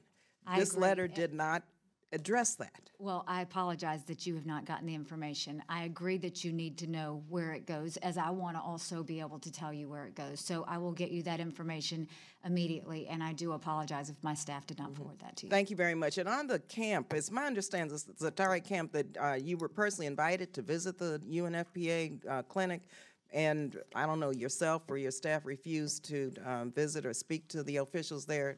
That's just what we heard. We wouldn't refuse to visit anything. I mean, when we go to areas, our goal is to see the entire camp, to see all the aspects of the camp, and to see everything. And we especially try and look at the areas that are controversial. That's the reason we went and looked at UNRWA. That was the reason we wanted to see it, is because we want to see the good and the bad and see it for ourselves. So we would never have, I would never have knowingly decline that invitation. No, I just wanted you to know that rumor was out there, and I wanted that clarified. Thank you very here much. by you. And also, I just have to say, with regard to just receiving information, letters from this administration, at least we received a letter from you, which we're not receiving from most officials in this Trump administration. Also, with regard to Cuba, I know the policy now and where it's going in the opposite direction of where you stated we want to go in terms of Russia, Syria, and North Korea, in terms of engagement. And so I'm just concerned and wonder how you think this will, I'm concerned, but how do you see American diplomacy in the Western Hemisphere, given our going back to a 50-year-old, 55-year-old failed policy now of disengagement rather than engagement, given all of the issues of human rights and all other issues that we deal with Russia, Syria, North Korea in the world? Cuba, what makes it so unique? Well, I think that what we saw is when the Cuban policy was reversed a couple of years ago, I think what we saw was an uptick in tourism facilities in terms of hotels and those types of things, but they weren't owned by small business people. They were owned by I understand that. I'm just talking about the diplomatic engagement in the region now in terms of moving, in terms of America's leadership in the Western Hemisphere. You talk about it in Russia, Syria, North Korea, but no, what's happening in the look, Western Hemisphere? Our goal is to make sure that government treats its people well. I understand that. We want to make sure our government treats our people well, including everyone. That's here. right. So but I do think the administration has made their point that we want to help the small businesses and the Cubans. We don't want to help the military. No, I understand, Ambassador. I'm talking about American diplomacy in the Western Hemisphere. What does that do to our leadership with other countries in the Western Hemisphere? I don't think we lose on that. I don't think we saw any gains. Over since the reversal, I don't think we're going to see any losses. I think what it does is it shows that we very much care about human rights and how governments treat their people. And it's not just words, it's actions. Russia, Syria, North Korea. We care about that, but we're engaging, you said. And we've called all of them out, and we continue to take actions on all of those. But we're not embargoing is another one. and preventing people from engaging in normal relations with these countries, but we are with Cuba still. Well, I think we're doing that with other countries. I mean, it's one of the things in South Sudan we're trying to do as well, is arms embargo and sanctions in terms of that. And I think that we will continue. But we still travel to South Sudan. We do, and you can still travel to Cuba. But we just are saying we don't want Americans to fund the military and the government. I don't think Americans want to do that either. I understand that. Okay, so we're going backwards with regard to Cuba in terms of U.S. engagement in the region. What about the Interparliamentary Union? How do you see our non-involvement in the IPU? We're trying. Some of us want us back in. What do you think we should? Are we missing out on anything by allowing the U.S. to be part of the IPU? I think I can get you more information on that. What I can tell you now is we have really taken, in these short 5 months, we're trying to look at the U.S. engagement in a lot of different organizations and what the U.S. role is going to be. I know that the priority is U.S. strength, and U.S. voice, and to make sure we are being as proactive on situations as we can be. And so as we go forward, we'll be looking at our relationship and our involvement in a lot of different areas. And I think that, you've seen in terms of NATO and you've seen in terms of some others what we're trying to do. But I'm asking about the IPU. Will you? Time of the gentlelady has expired. Thank you, Mr. Chairman. Chairman. Thank you, Mr. Chairman. Madam Ambassador, let me briefly touch on a quick point, put my accent on this delicate issue regarding Salam Fayyad as well. I didn't see his potential representation to the Libyan issue as some sort of proxy for a declaration of a Palestinian state.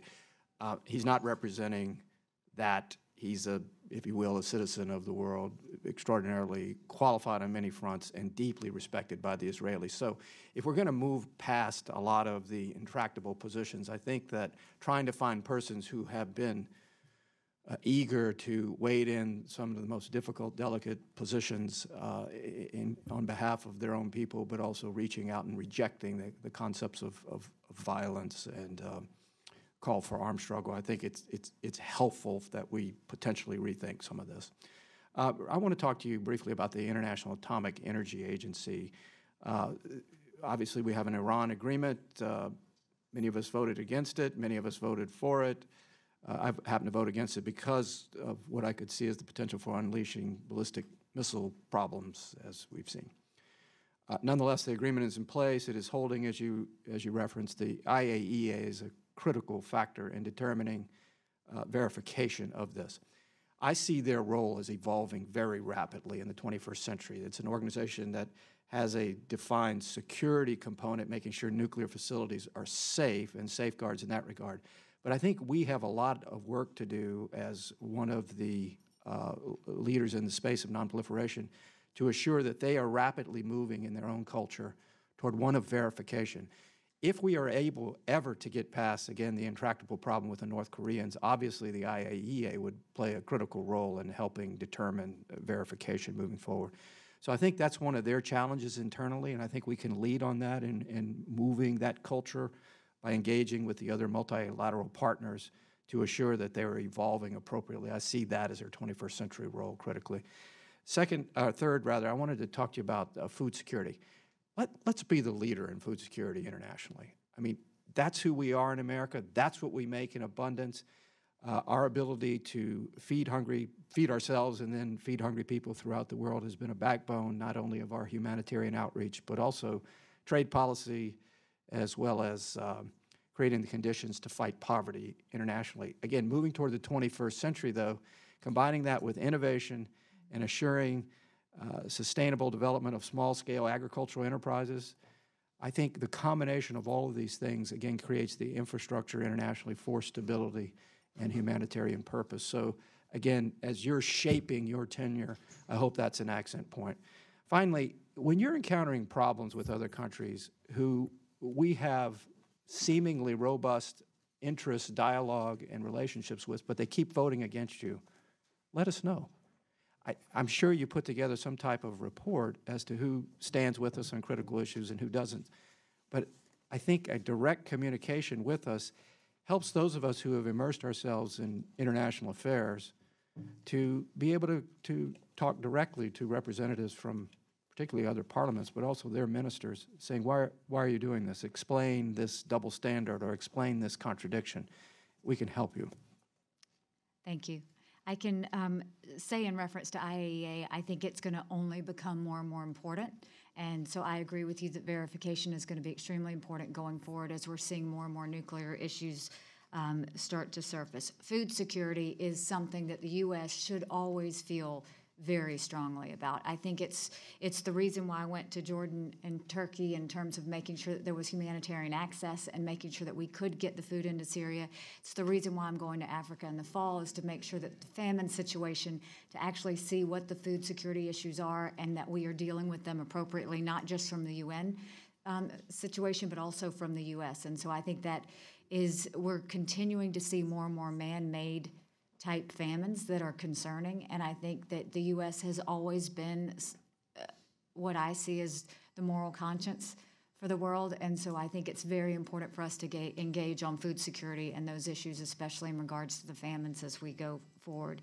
And then, yes, I will absolutely use members of Congress. I have done that already, but I will do more. It is very helpful to me in the budget negotiations to fall on Congress and what Congress expects of the U.S. I have told them that Congress has told me to show value in the UN, and so I have made y'all the heavy on that, and I will continue to do that. And also with resolutions, I will make sure that when we are encountering issues, that we let you know what those are and see if we can get help. We can use all the help we can get, so we appreciate it. Thank you.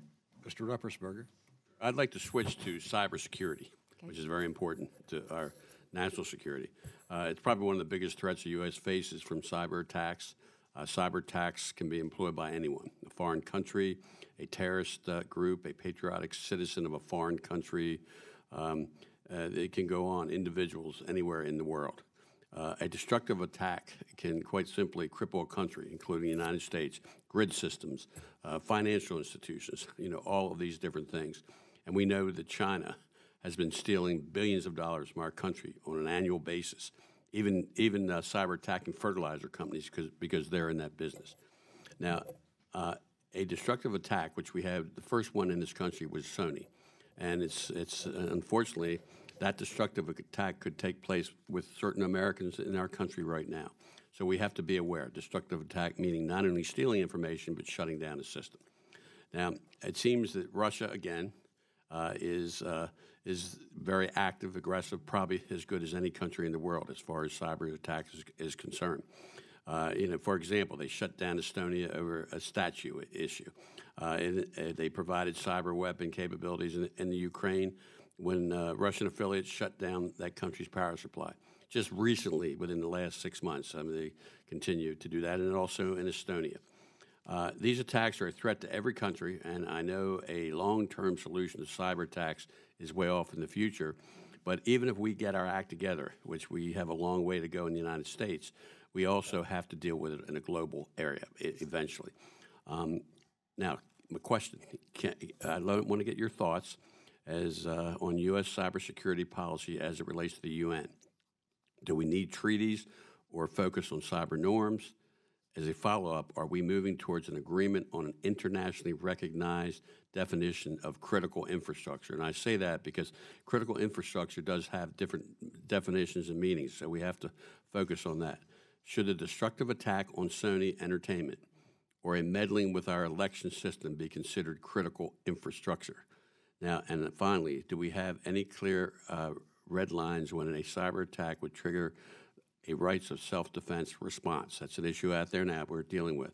Should an influence campaign be considered an act of war, such as Russia?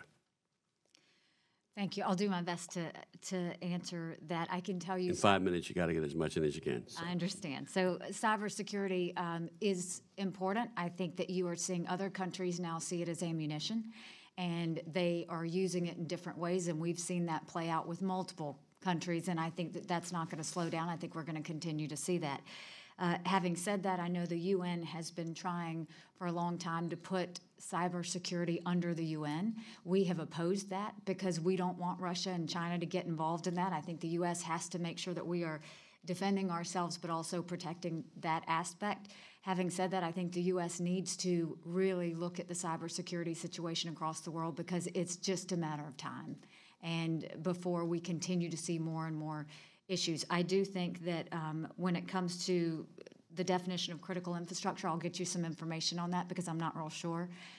But any way that we can be helpful in working towards cybersecurity, we want to be. And so if you have any ideas with the UN that you would like to see me do, I'm more than happy to work on that because I do think it's kind of the unspoken bit of ammunition that's not talked about at the UN, and I think that it's something that I don't mind raising attention towards. Okay, thanks. You did say one thing, and we all are having we're having a problem. It's not you, but getting back to us.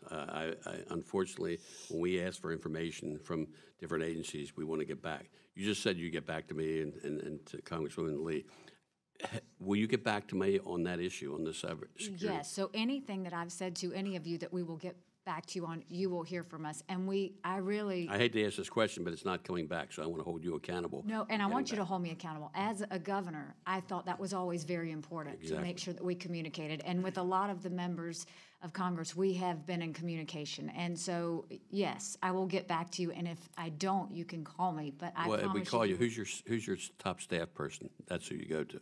This one right here. What's his name? He's right here in D.C. What's his name? What's your phone number? John Lerner, and I will get you his number. Okay, so, good. Thank you. You'll back. Thank you. Gentleman kneels back. Mr. Stewart.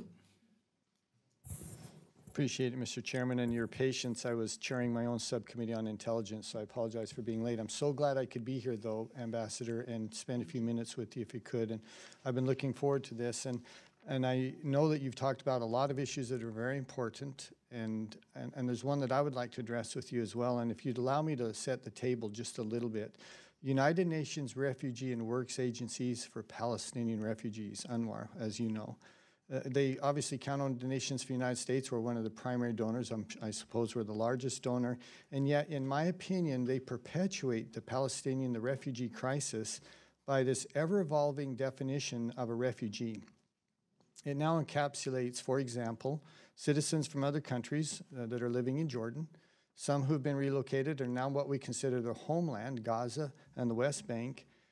We end up with something like 6 million individuals who are considered refugees, and that, in my opinion, makes the peace process impossible, because there's no way in the world that Israel can agree to a right to return when your definition of a refugee is so expansive that it would include about the number of people that are living in Israel now, or something close to it. And I think if we could refine that definition of refugee to a more realistic and frankly a more fair definition, and move the peace process forward by doing that, it's something that I've been pushing for several years now with, as you can imagine, some mixed success, maybe frustrating success. But I think it's one of the keys to a definitive and a lasting peace there, and that is you can't expect 6 million people to come home as refugees and for Israel to just say that's okay. Help me with this, will you please, and how we can move forward on this? So I had heard multiple things about UNRWA, and so again, it's the reason I wanted to see it for myself and get an idea. First of all, I do think that there need to be revisions to UNRWA. I think that when you look at the population, as you stated, I think you're exactly right in terms of getting a clear definition of what is considered a refugee. The other thing is, U.S. is the largest donor to UNRWA, and I think that it would be beneficial to the peace process, as well as just true to who we are, that we somehow always leverage the UNRWA donations that we give with the fact that they are still continuing martyr payments. And I know that y'all are dealing with that with the Taylor Force Act, but that is something that we always should condemn and tell them that we don't agree with and that we don't want to see that happen. Having said that, I can tell you also that UNRWA, there are some things that they do very well. And when it comes to the education, when it comes to health care, when you go into these camps, UNRWA is a viable part of making sure that they're educated and healthy. We don't want an uneducated, unhealthy Palestinian that's just going to resent Israel more.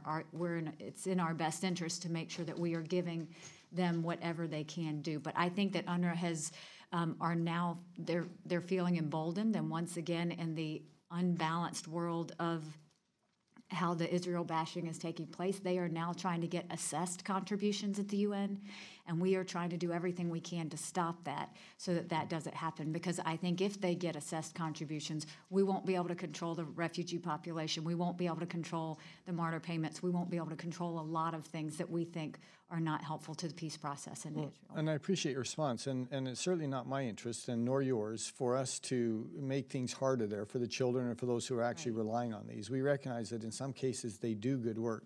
But if you're interested in the peace process, and I'm not lecturing you, by the way, Madam Ambassador, I understand that, we probably agree on this. I'm more speaking beyond, you and I.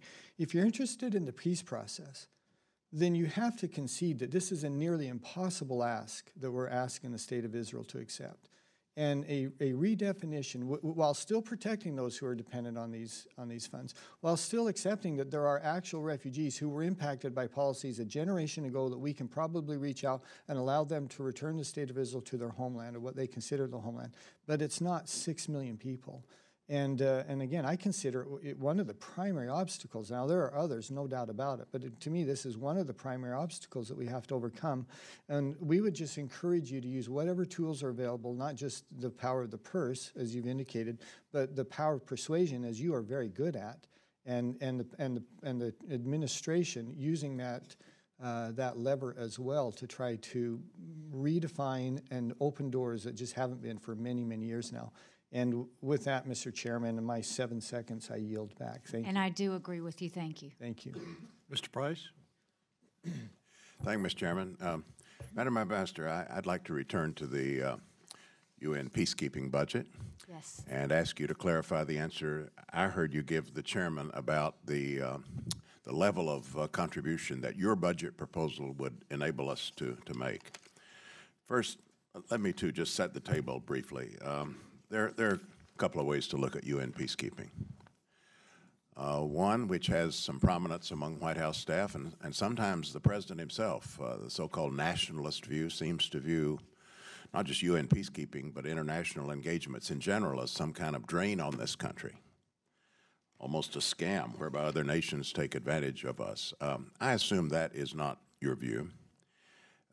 UN peacekeeping can also be viewed as a force extender for the United States, a development extender, a stability extender, a mechanism to help our country get help from other countries, burden sharing, development assistance that would otherwise fall solely to us. That means cost savings. We've had a firsthand view at this through the work of the House Democracy Partnership, engaging with parliaments in developing countries, a lot of whom have had UN peacekeeping, and some still have it. We're talking about Liberia, Timor-Leste, Haiti, Guatemala, Georgia, Lebanon. Some of those missions have been wound down. Others are winding down. Liberia is a good example. I mean, what would be going on in Liberia, conceivably, without UN peacekeeping? Certainly a history of awful conflict there. But now a country that seems to be inching its way toward legitimacy and viability as a parliamentary democracy. That is good for our country and its interests. It also, just looking at it in economic terms, it prevents many a failed state and many a situation where our security expenditures might be much, much greater. So UN peacekeeping missions have that function. We all know they need to be rationalized, made as efficient as possible, but they are a force extender for our country. If that's the view, if that's the predominant view, then what does a 37% cut in contributions to UN mean? The budget proposal, according to State Department documents, could permit us to fulfill an assessment rate as low as 14%. I thought I heard you say that we could maintain a 25% contribution to these operations. That doesn't seem consistent with what we've heard in this budget justification. So. Are you acknowledging in accepting that 25% level, are you acknowledging that the budget proposal will have to be modified to meet our obligations? So I do think that the president's budget was helpful in putting countries on notice and putting the UN on notice, and I think that's why every peacekeeping mission we are now changing to be more effective in terms of making sure that we're not throwing troops for the sake of throwing troops, but we're actually looking at, are they trained, are they equipped?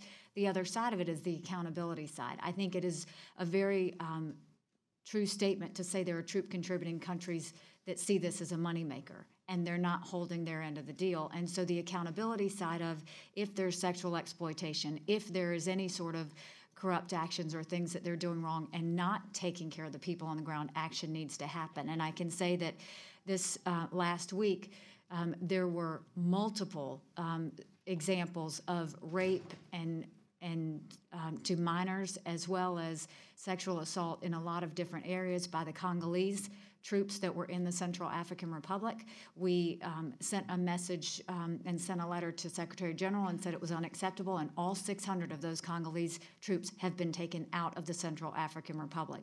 So the change in tone in the way we deal with peacekeeping, that we expect that the people on the ground are taken care of, I think is important. I know there's a difference between the president's budget and what you have to entertain, and my goal is to be a conduit and to make sure that I can help you be effective in what you decide to spend on, as well as keep the president informed. He's very aware of what I'm doing and what reforms I'm trying to push in place, and I think it shows that you can cut, if we were already able to cut $500 million off of this budget, just at this time of year, we can do more. And so the goal is to really bring peace and stability to an area in the most efficient and effective way, and I think that the 25% would accomplish that. We are running close to the ambassador's appointment expiration, so we need to be as brief and terse as we can. Mr. Dent.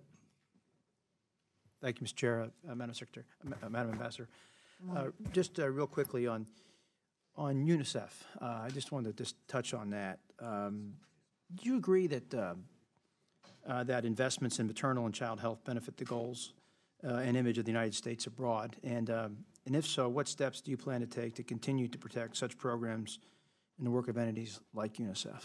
Well, I think UNICEF does amazing work, and I saw that firsthand in Jordan and Turkey in the schools that they have. But not only with that, they are really assisting children in transitioning out of what has been a traumatic situation, but they're doing it also with psychosocial support, which I think is needed more than anything else right now for those kids coming out of the Syrian crisis. But just looking at the schools and how they're effective, I think it's important that we maintain a strong relationship with them in terms of how children are being handled and what we're doing in terms of all of the well-being of their populations. And so I've been very pleased with what I've seen them serve so far. Okay, now just on the budget matters, just quickly, I've always believed in the three-prong approach of the diplomacy, defense, development, and obviously this is a very challenging budget that has been presented to us regarding the State Department.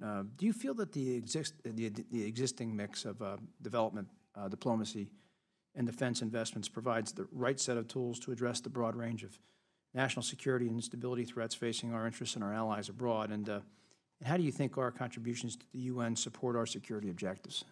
So I think that's actually a very good question, or very good point, in that one of the things that I did when I went to look at the Syrian refugee crisis was, what is the U.S. doing and what is the UN doing in reference to the Syrian conflict? Because we don't need to be viewing this or handling this as it's year one, because now we're in year 7. And so we need to take a year 7 approach. In looking at that, what I found was the Jordanian governments and the Turkish governments are doing an amazing job taking care of the Syrian refugees. They're doing health care, they're doing education, they're giving stipends. I will tell you, in Jordan alone, they give stipends, and those are used by debit card, whether it's at a bank, whether it's a grocery store, anywhere, they are using iScan. There is 0% fraud in what is happening in Jordan, which is phenomenal, especially having that they've taken in 1 million refugees. Then you go to Turkey and you look at the fact that they've taken in 3 million refugees in such a short amount of time,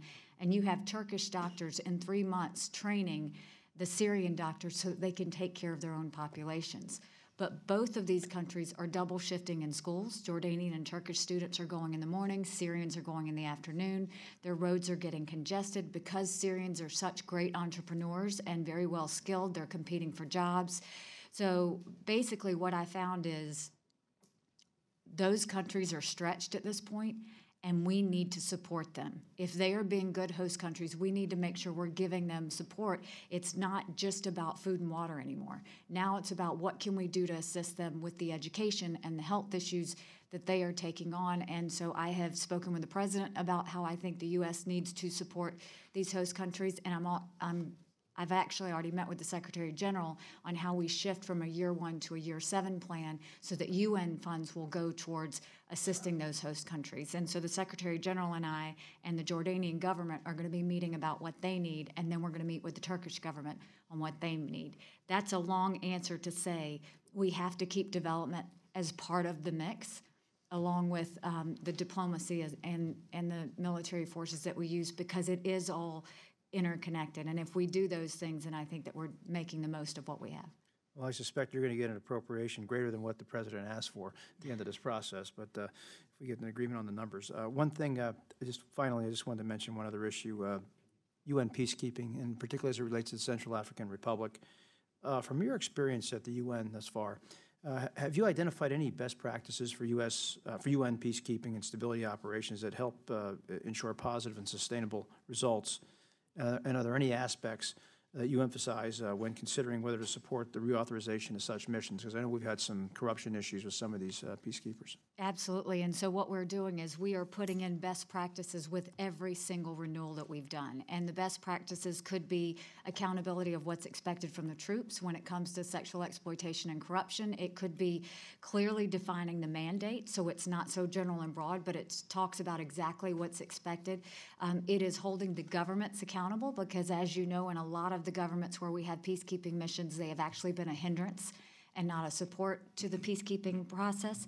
And I think it's also making sure that we're doing what we can to take care of the people on the ground, knowing that our end goal should always be to lift up their government in a way that they can do for themselves. And so these best practices we're putting in place with every single mission to make sure that it's being handled properly. And I think the idea that we were able to get the 600 Congolese troops out of the Central African Republic when they were doing so many different abuses really goes to the heart of what that accountability means and what we hope the troop contributing countries will realize as we go forward.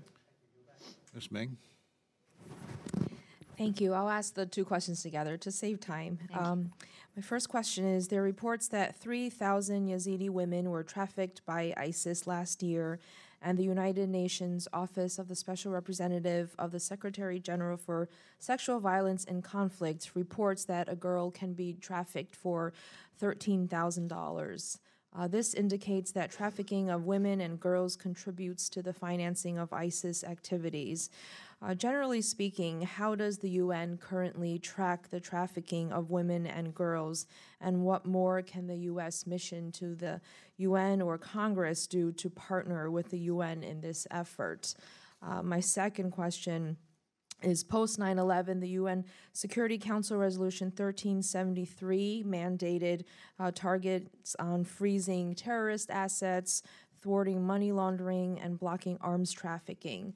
In 2014, the UN Security Council passed a legally binding resolution requiring all member states to put domestic laws in place that will help prosecute anyone who travels abroad to join a terrorist organization.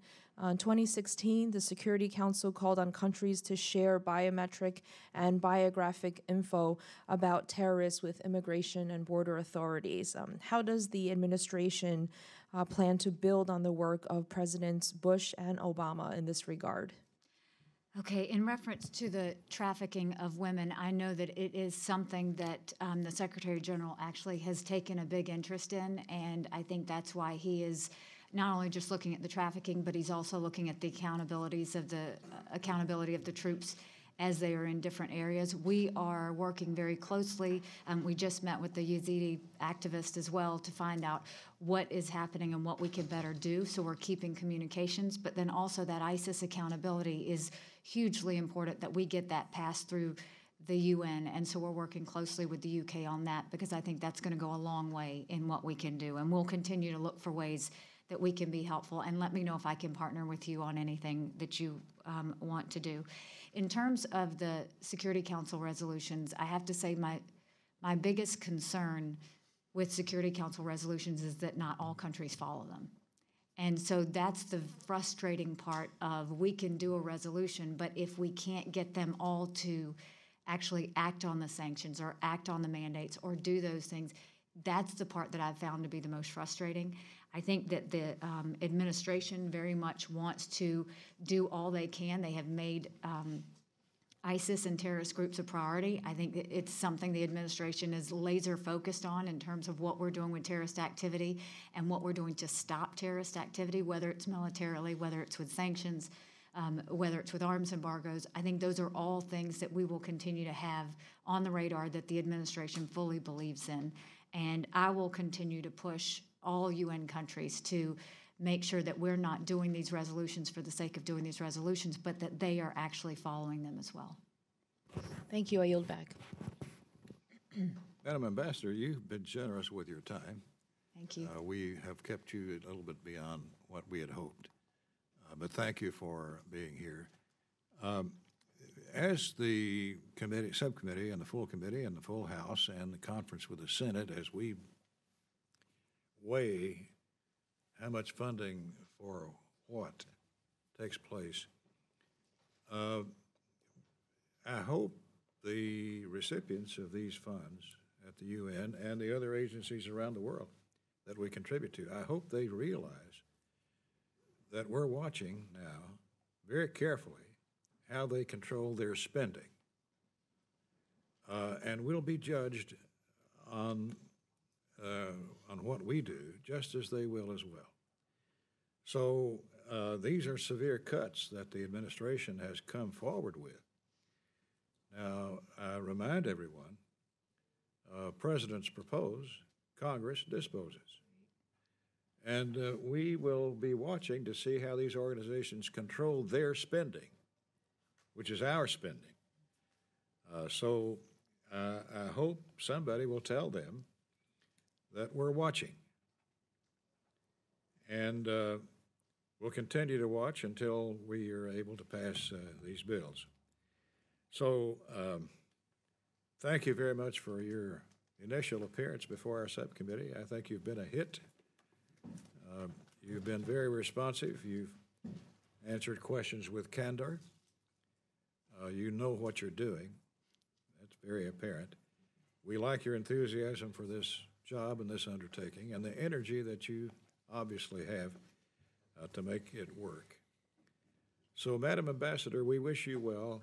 Thank you. We're on the same team here with you, and we're going to try to be of help to you as you carry out our work, our country's work at the UN. And perhaps the most important thing that I like about you is you don't speak with an accent. Thank you, ma'am. Thank you very much, and I want to thank the committee for your time and know that we are a partner in getting you the answers that you need as you make the decisions going forward. Thank you. Thank you. Committee's adjourned.